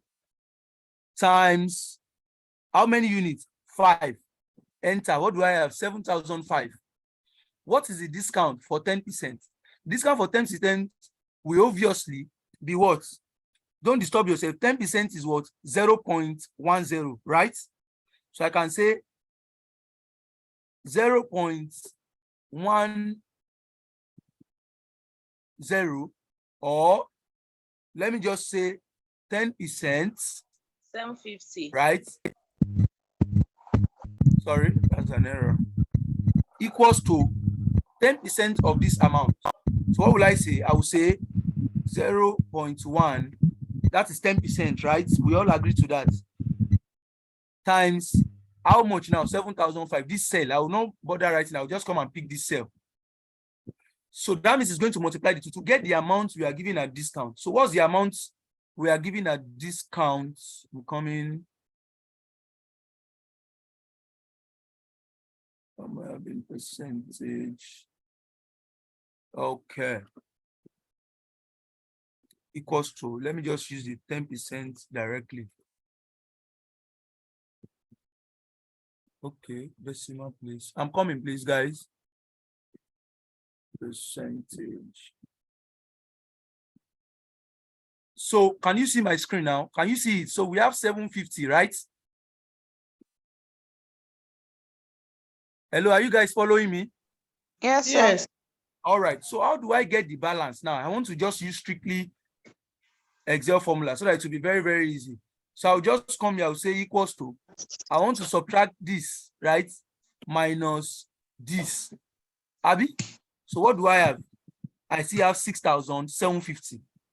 Do we understand now? So you can keep track of your sales, your daily sales book in this manner. Guys, do you understand what I just done? Any question? Yes, I will understand perfectly. We understand you, sir. Thank you. All right, all right. So I hope I've been able to answer the. We understand you, sir. Okay. Thank you very much. So for the person who asked the question, so you can keep it this way so that subsequently you can, even if you have further transaction, it is still also 10%, for example. Let's assume you make another sale. Let's assume the amount is 10,000 naira now. And the discount is also 10%. You don't need to stress yourself. Just come here on your Excel sheet, drag downward. You calculate the same 10% of 10,000, you have 1,000. Did you see that? And the same thing for this value. Instead of pressing the formula, just come here, drag down. You have 9,000 naira. So that is one of the most interesting things about Excel. So one of the things I want to, tell you after the class is about, you can use Excel to keep track of your financial transaction, right? Just like the way we have explained, whether it's your journal, whether it's your sales day book, whether it's your purchase day book, whatever it is, you can use your Excel to keep them. Although you have different softwares, which I will still talk about. So let me just go back to my presentation and see how fast we can move. All right. So let me share. Let me return to my presentation. So coming to accounting circle. So from there, I hope you can see my screen now. Yes, sir. All right. Now your hand is raised. Yes, sir. Can I ask? Please go ahead. I wanted to ask, what if I'm using my phone to keep these records? How am I going to do it? Phones doesn't have Excel. Well, if you decide to use your phone, Excel has the mobile version is on Play Store and Apple Store. So you can always download it. Yes, you can use your phone. And one of the reasons why I will be advising you to use Excel, apart from the fact that it's very easy to operate, most of the other software we have, you need understanding of Excel to understand most of them. If you know Excel very well, most of the other software will not be an issue. And again, apart from that, most of the other software are online. Your data has to be on and all of that. But for Excel, you have offline version where you can keep it. For example, you talk about Sage now, for example, you want to use Sage or QuickBooks, for example. These are online version, and they're also paid version. You have to pay.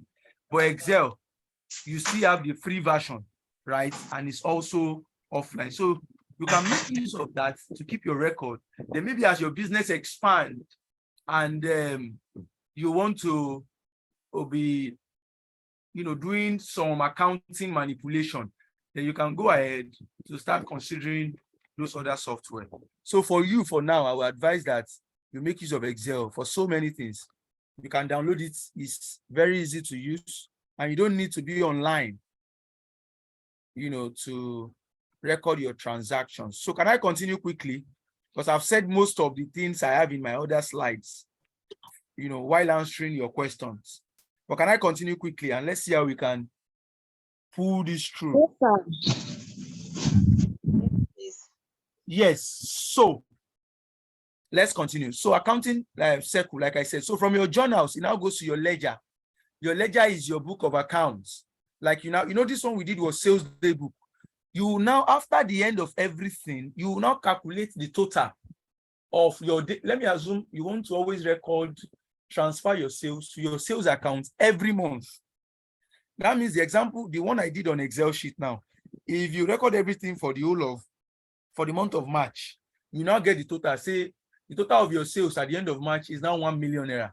You now take it to your sales account. That sales account is your ledger, your sales ledger, right? And what will you do? You will credit it to your sales ledger. Why? Because your sales ledger is an income account and it's also increasing. That's why I told you earlier on that journal is like I don't know the right word to use. That it tells you the account to credit or to debit. So that's why journal is all encompassing, right?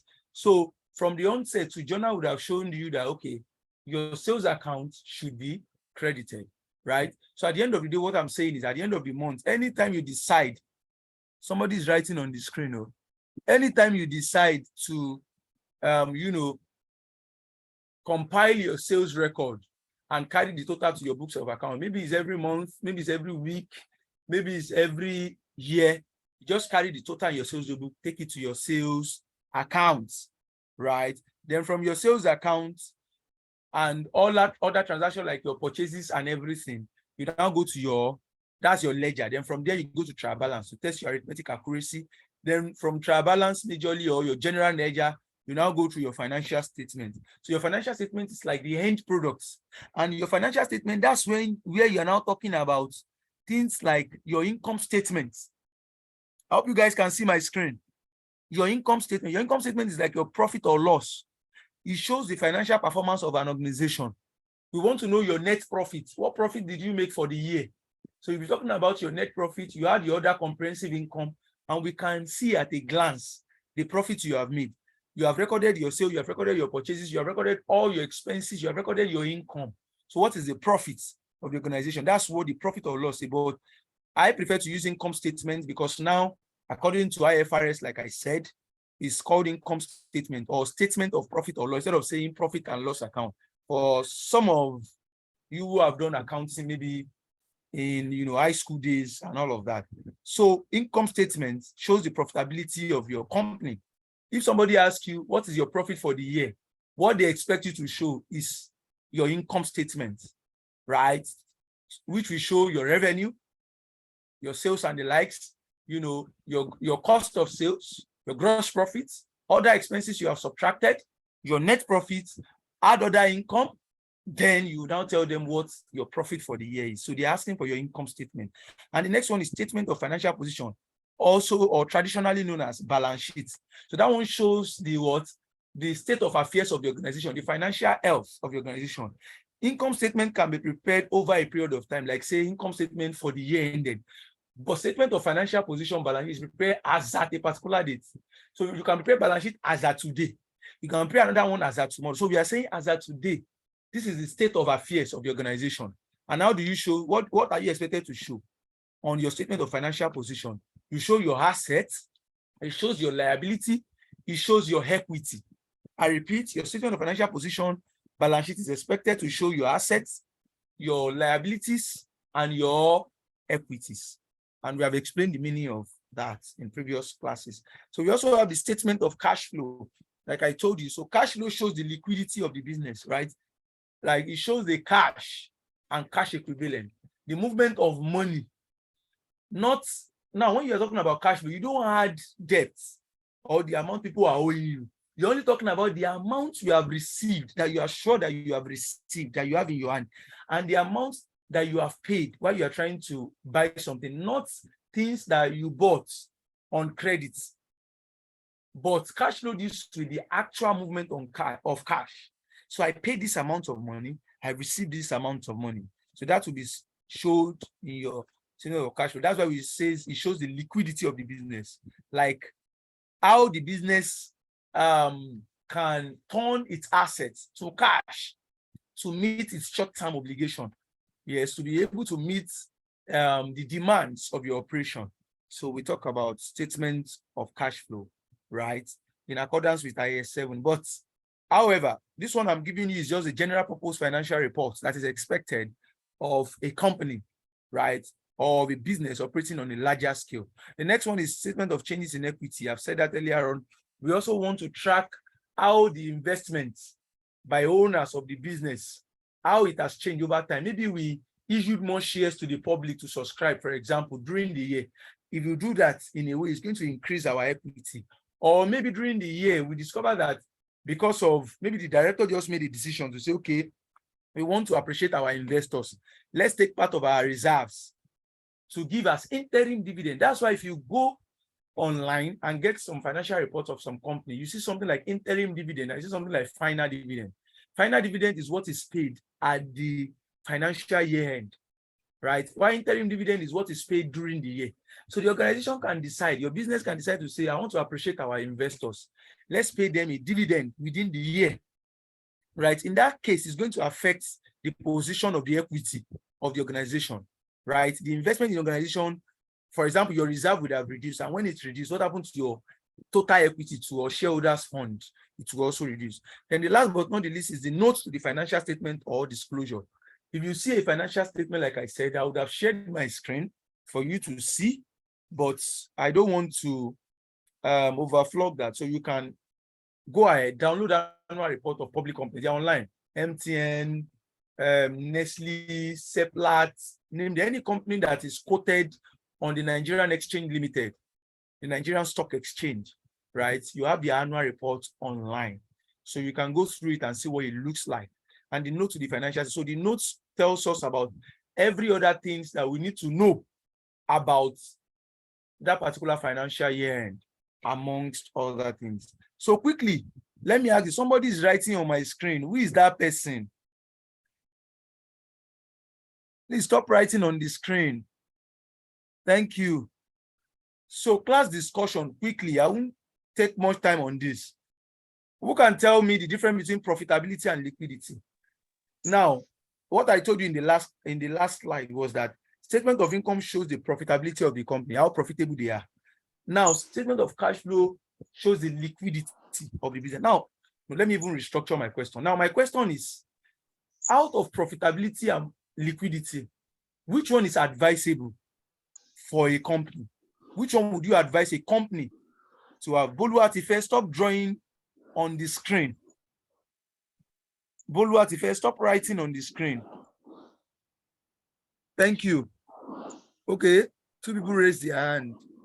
Okay, you want to talk about liquidity and profitability. Which one would you advise a business? Which do you think is important for a business?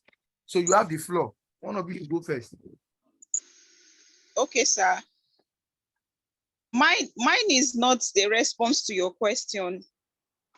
My phone has been down. I just came on.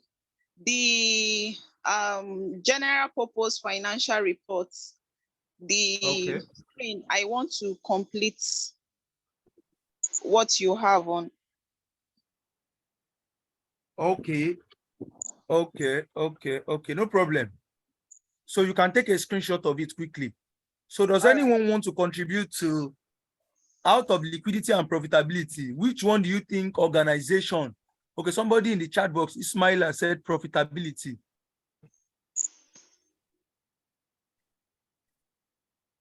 Profitability. Okay, any other person, liquidity or profitability? Quickly. We are ending the class very soon. Yes.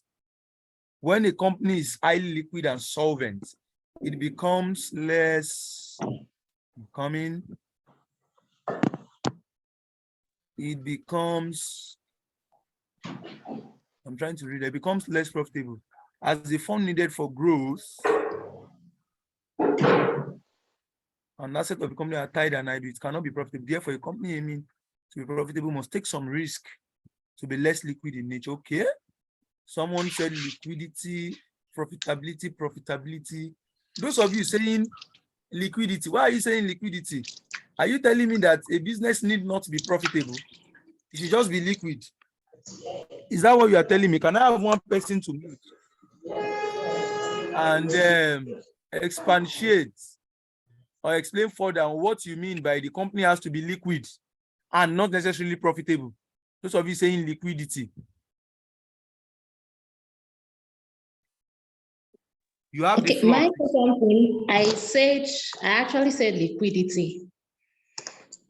Personally, I love a company to be both liquid.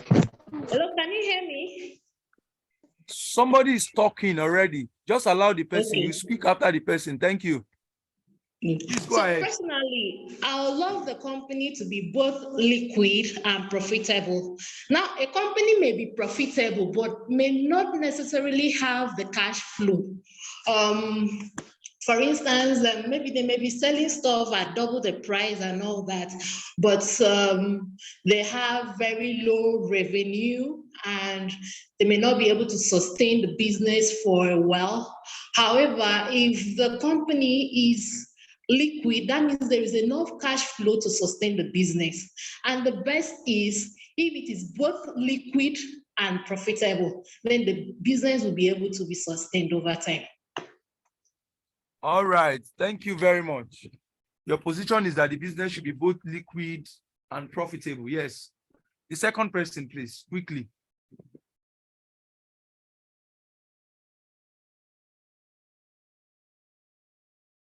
Okay, since nobody's talking, so I want to believe you are sending it in the chat box. Now, let me just buttress on what the last the person who just answered my question. I could not capture the name of the person.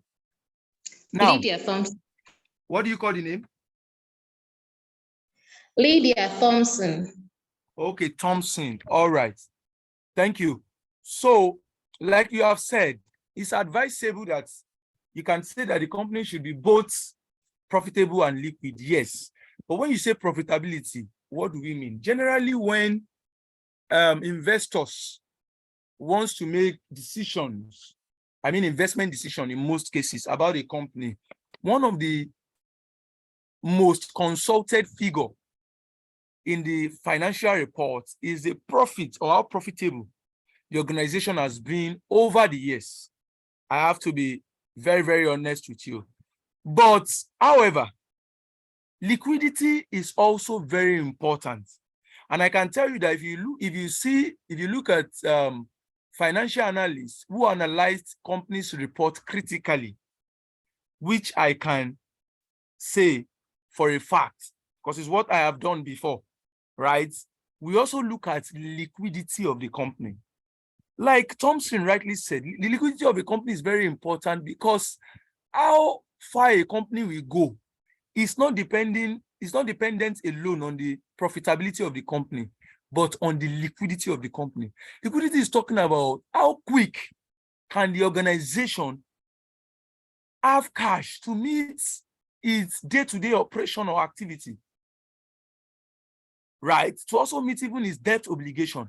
So it's important. Imagine a company that is telling you it's profitable on the face of their income statement, but can't pay salaries, for example. They don't have cash to pay salaries. Do you think that company will be sustained over time? Of course not. Because you have, employee leaving the company and all of that. And before you know it, the intellectual capital or capacity of the organization will be drained. So what I'm saying is that while it is important for a business to be profitable, it is also very, very important for a business to be liquid. Because a business can be profitable and it's not liquid. Yes.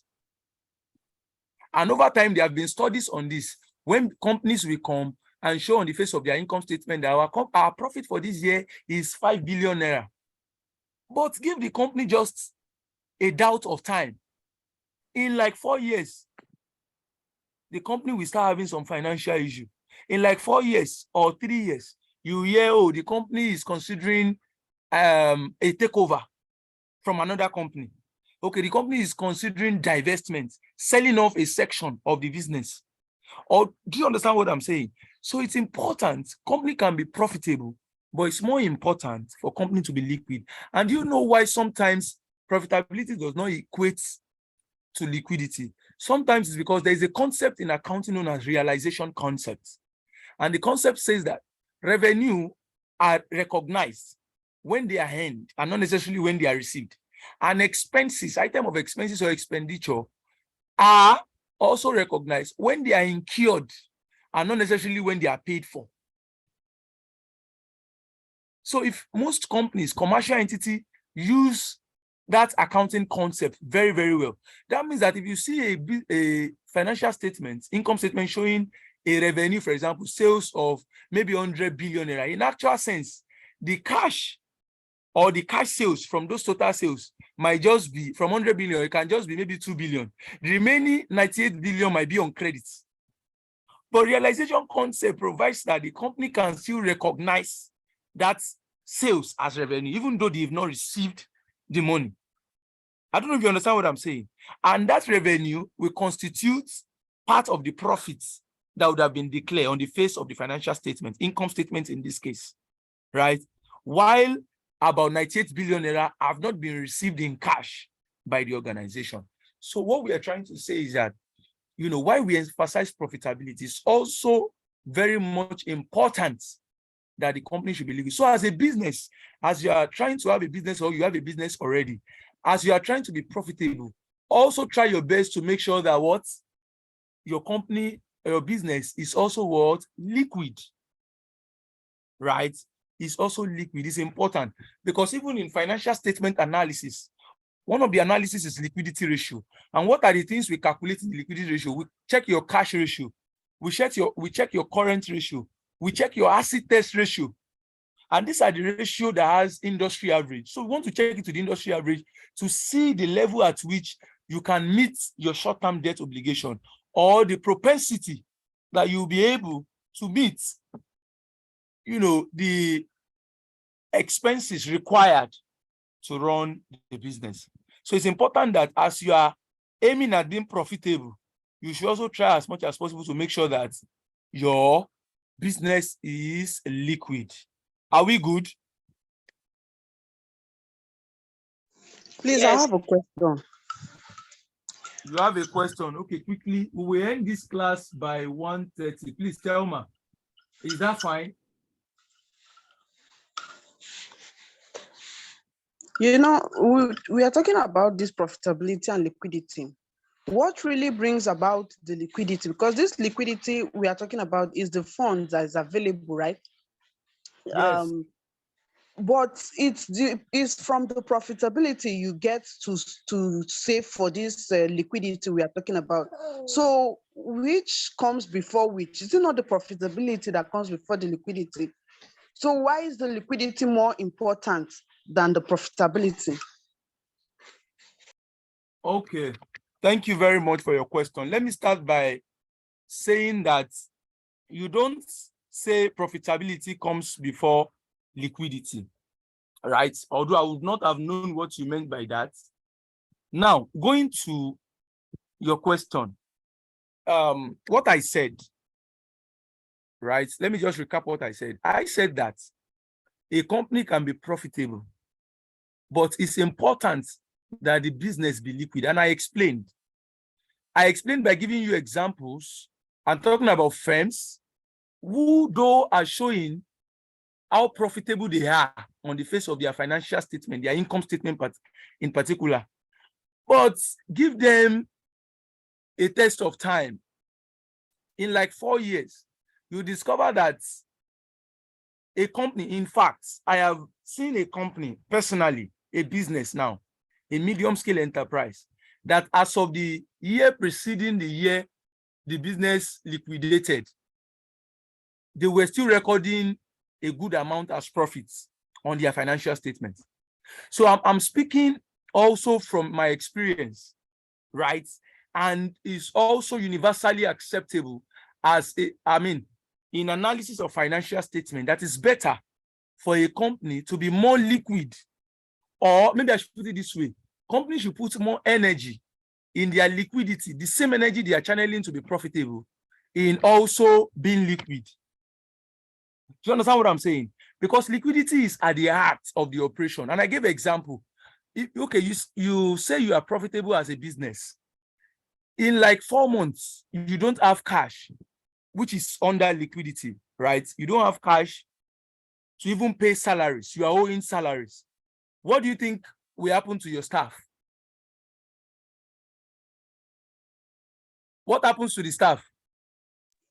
They will go now. They start leaving. They will look for another company that can cater for their welfare. And when your staff start leaving, what are you losing? It's also a new field in accounting. We call it intellectual capital accounting. You are losing intellectual capital. You are losing people that can turn the fortunes of your company around. Why? Because you could not pay their salary, which is a function of liquidity. Having cash to run the business operation. But mind you, on the face of your financial statement, you are profitable. In fact, the profit you made for 2022 is about 100 million naira, but you are owing salary. There's no cash. You are not able to meet your short-term debt obligation. So what we are saying is that in the long run, right? In the long run, what is necessary or what is important to sustain a business is its liquidity, not necessarily the profit. And I'm telling you for a fact too that even when we want to suggest companies, for example, where clients can invest, right? Because I remember my intention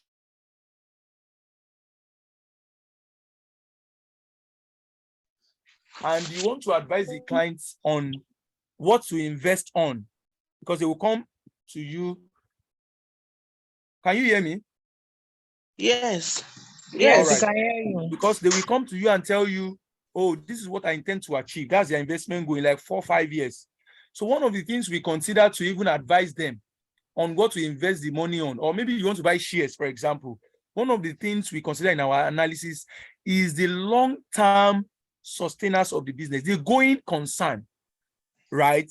And going concern is a concept in accounting that says that a business will continue to exist in perpetuity, meaning that in the next foreseeable future, you still expect that a business will continue to exist, right? Those are some of the things we want to look at before we will tell them, oh, buy the shares of MTN, buy the shares of Seplat, buy this. So those are some of the, research we may want to do. So what I'm saying in summary is that profitability is good. In fact, it's good for a business to be profitable because it's necessary also on the face of the financial statement. But what we are saying is that liquidity is also very much important because it is what determines the long-term sustenance of the business. I hope I've been able to answer your question. One last question, sir. How do I come about this liquidity of the company without partners? How do you come about liquidity? Yes. All right, like I said, you have what we call cash flow statements. So cash flow statement records everything that has to do with your cash, right? If you sell goods to a customer, they pay you cash, right? Or let me use the rudimentary cash book, right? Because when you talk about cash flow statement, of course, you have, cash flow from operating activities, you have from investing activities, you have from financing activity. So from operating activity talks about, cash flow from your own operations, right? So if you receive money from selling your goods now, it's a cash inflow. You record it. You are receiving money. If tomorrow you want to pay salaries, it's a cash outflow. You take out money from the money you have received to pay. So how do you make sure that your business is more it's more liquid? One of the things you may want to consider, right, is to make sure that you reduce your, what we call your debtors, your operating cycle, right? For example, companies, in fact, commercial entities do that a lot. When their customer buys good on credit, some of them will say, okay, our repayment period should not be more than between now and the next 7 days, right? That means if you buy something from me today, between now and next week, Tuesday, right? Between now and next week, Tuesday, you should have paid my money. So one of the issues some of these small companies, small businesses face is that they don't have an operating cycle that works with their business plan. For example, you see some small businesses where some people will buy, stocks from them, and in like 6 months, some people have not paid until those debts will go bad, because we call some things bad debt in accounting. Those are debts that you are not able to recover. It might be because of anything. Maybe the customer becomes of unsound mind, it becomes insane, or he dies. At least you can't go to heaven to go and collect debt, right? And several other reasons that may account for a debt being bad. But what I'm saying is that so sometimes you may want to look at your repayment, your receivable days, your payable days, and make sure that it's within the limit of what can work for your business. You will not be using a repayment period of, say, 180 days. When, for example, you know that half of the money or 70% of the money is required to meet the business operation. So one of the ways to make sure your business is liquid is to make sure that you look at your repayment cycle to make sure that it's within the plan, what works for your business. That's your business plan and the nature of your business. I think aside from that, you may also want to look at also your debt obligation as well.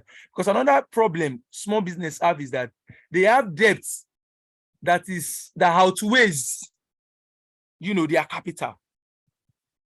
They borrowed money from here, and mind you, all this money you are borrowing, you have to repay, maybe weekly, and the repayment is from the money you have made from selling your goods, isn't it? So you repay weekly, you repay monthly, and those monies you are repaying, the interest you are paying, they are draining your cash flow and may hinder you from meeting other cash requirements of the business or cash needs of the business. So to talk about liquidity, these are strategies that you want to sit back to look at how those things will work for your business and the nature of your business, particularly to make sure that your business is liquid to meet its business operation. I hope I've been able to answer your question. Yes, thank you, sir. All right, so this is 126. Let me just see how fast I can go. So let me just use a few minutes to run through everything. So I hope we won't have questions this time. Hello, Right. Mr. Fly. So Can I quickly ask something? what do you say? Can I quickly ask a question? A quick one, please. Okay. Please go ahead. Network, I've been having network challenges. I don't know if you did it when I was out, when the network threw me out. It's no longer I came back. You remember you said we were going to talk about how we can make use of these bookkeeping apps like Keeper and the rest towards the end of the class. Have you done that already? Did I miss out? Yes, we've done that. So I did some Excel work. It's How okay. to really copy your sales book, your sales day book, your purchase, your journal. Yes, that was what I did. And I advise that you use Excel. The reason being that other apps, right, most of them are, you have to use them in real time.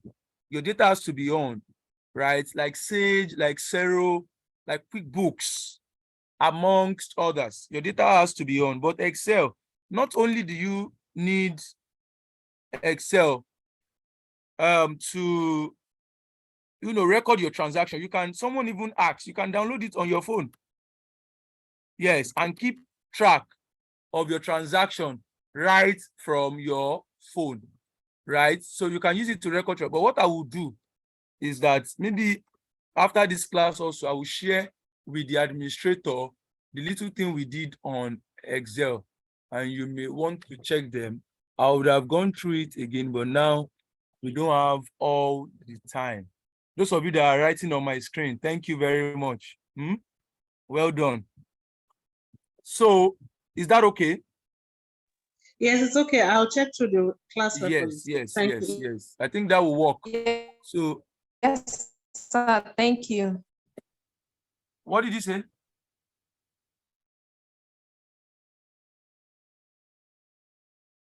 Did you say something, Khadija? No, sir. Okay, thank you. So let me continue.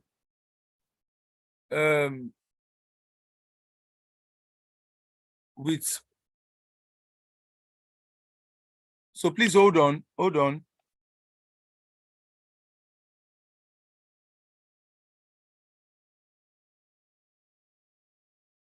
Okay. So quickly. All right, guys.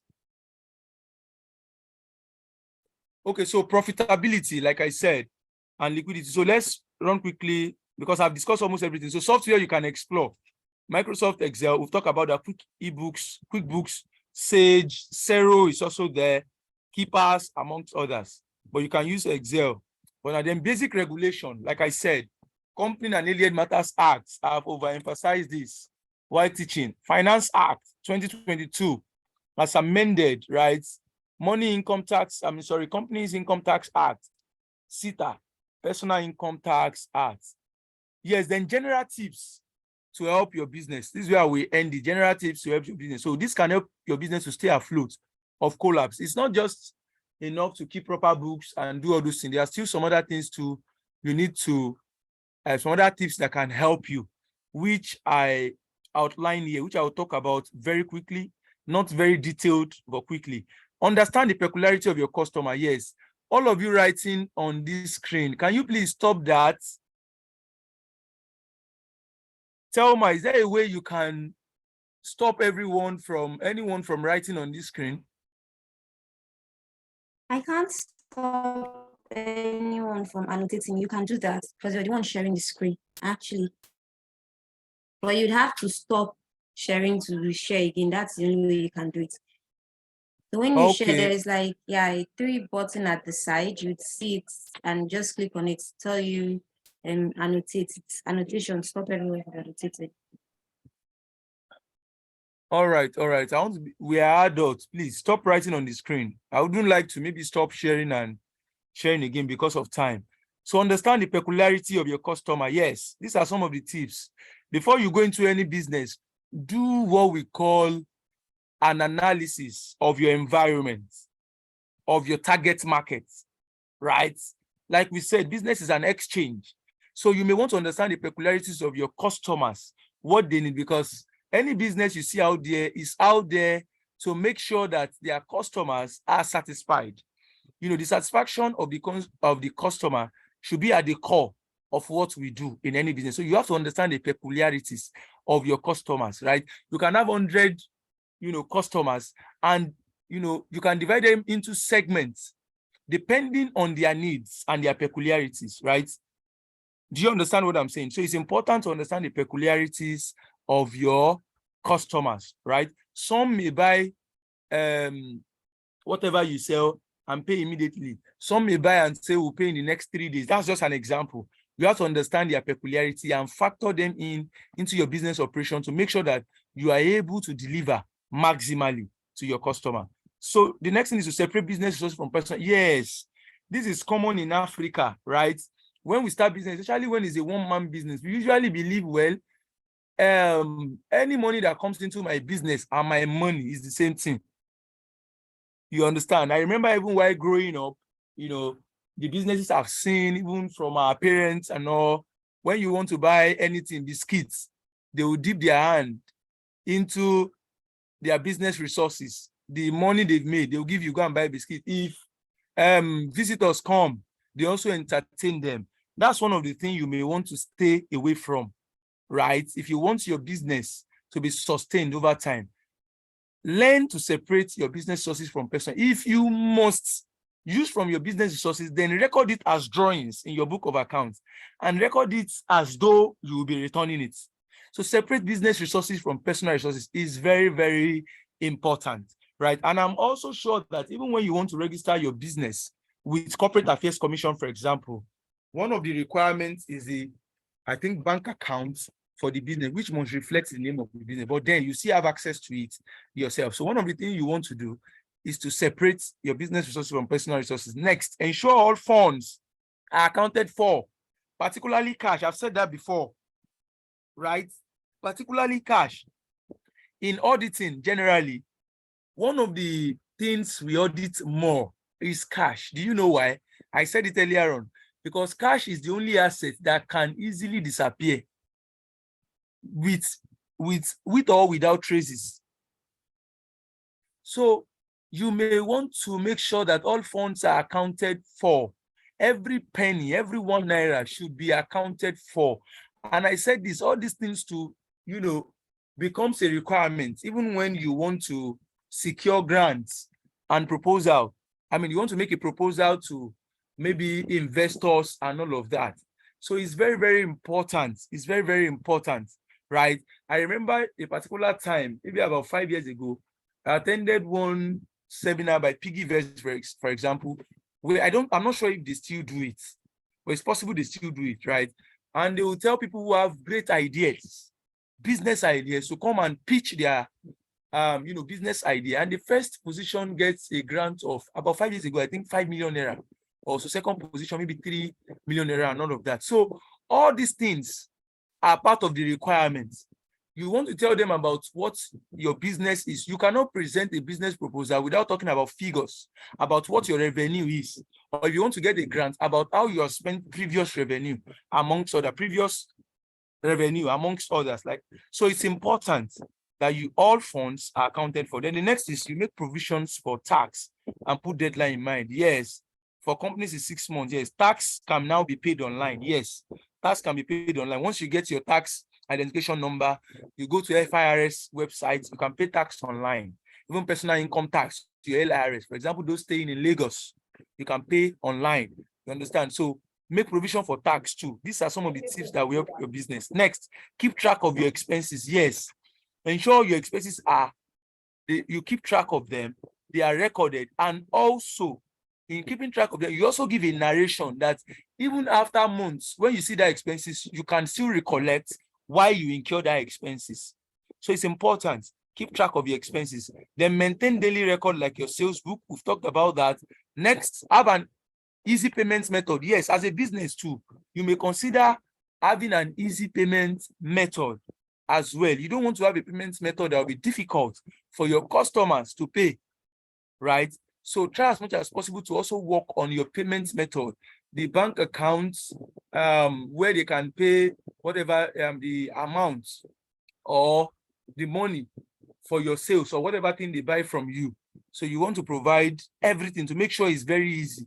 Don't make your payment method something that is very, very difficult for them to pay. They have to start calling someone. They have to start doing this. Customers or people are, usually turned off easily by things like that. So another thing is prioritize an audit trail. I explain what audit trail is. The tracing of transaction from inception to conclusion. Yes, if you bear that in mind, then even from the occurrence of a transaction, you want to make sure that everything that pertains to a transaction are properly documented. So the next one is to keep track of your account receivable. Yes, keep track of it is important. One of the things you may want to take seriously is your account receivable. That's your debtors. Keep track of them, because like we explained under liquidity earlier on, it's also important. The money you received from your sales or from your debtors, those who are owing you, also constitutes part of the cash that will be available for the business operation. So you may want to make sure that you have a serious internal control in place to keep track of your account receivable, right? So that you don't have list of debtors or list of debts going bad and inability to, get those debts, right? The last but not the least is to prioritize using software, no matter how little. We've explained that. So you can use Excel amongst other things. So ladies and gentlemen, thank you for listening to me. I hope I've been able to, put you through on the basics of accounting and bookkeeping generally. So thank you very much. Thank you, sir. Thank you so much. Thank you. Thank you so much Thank for you, sir. this class. Thank you so much. Thank you.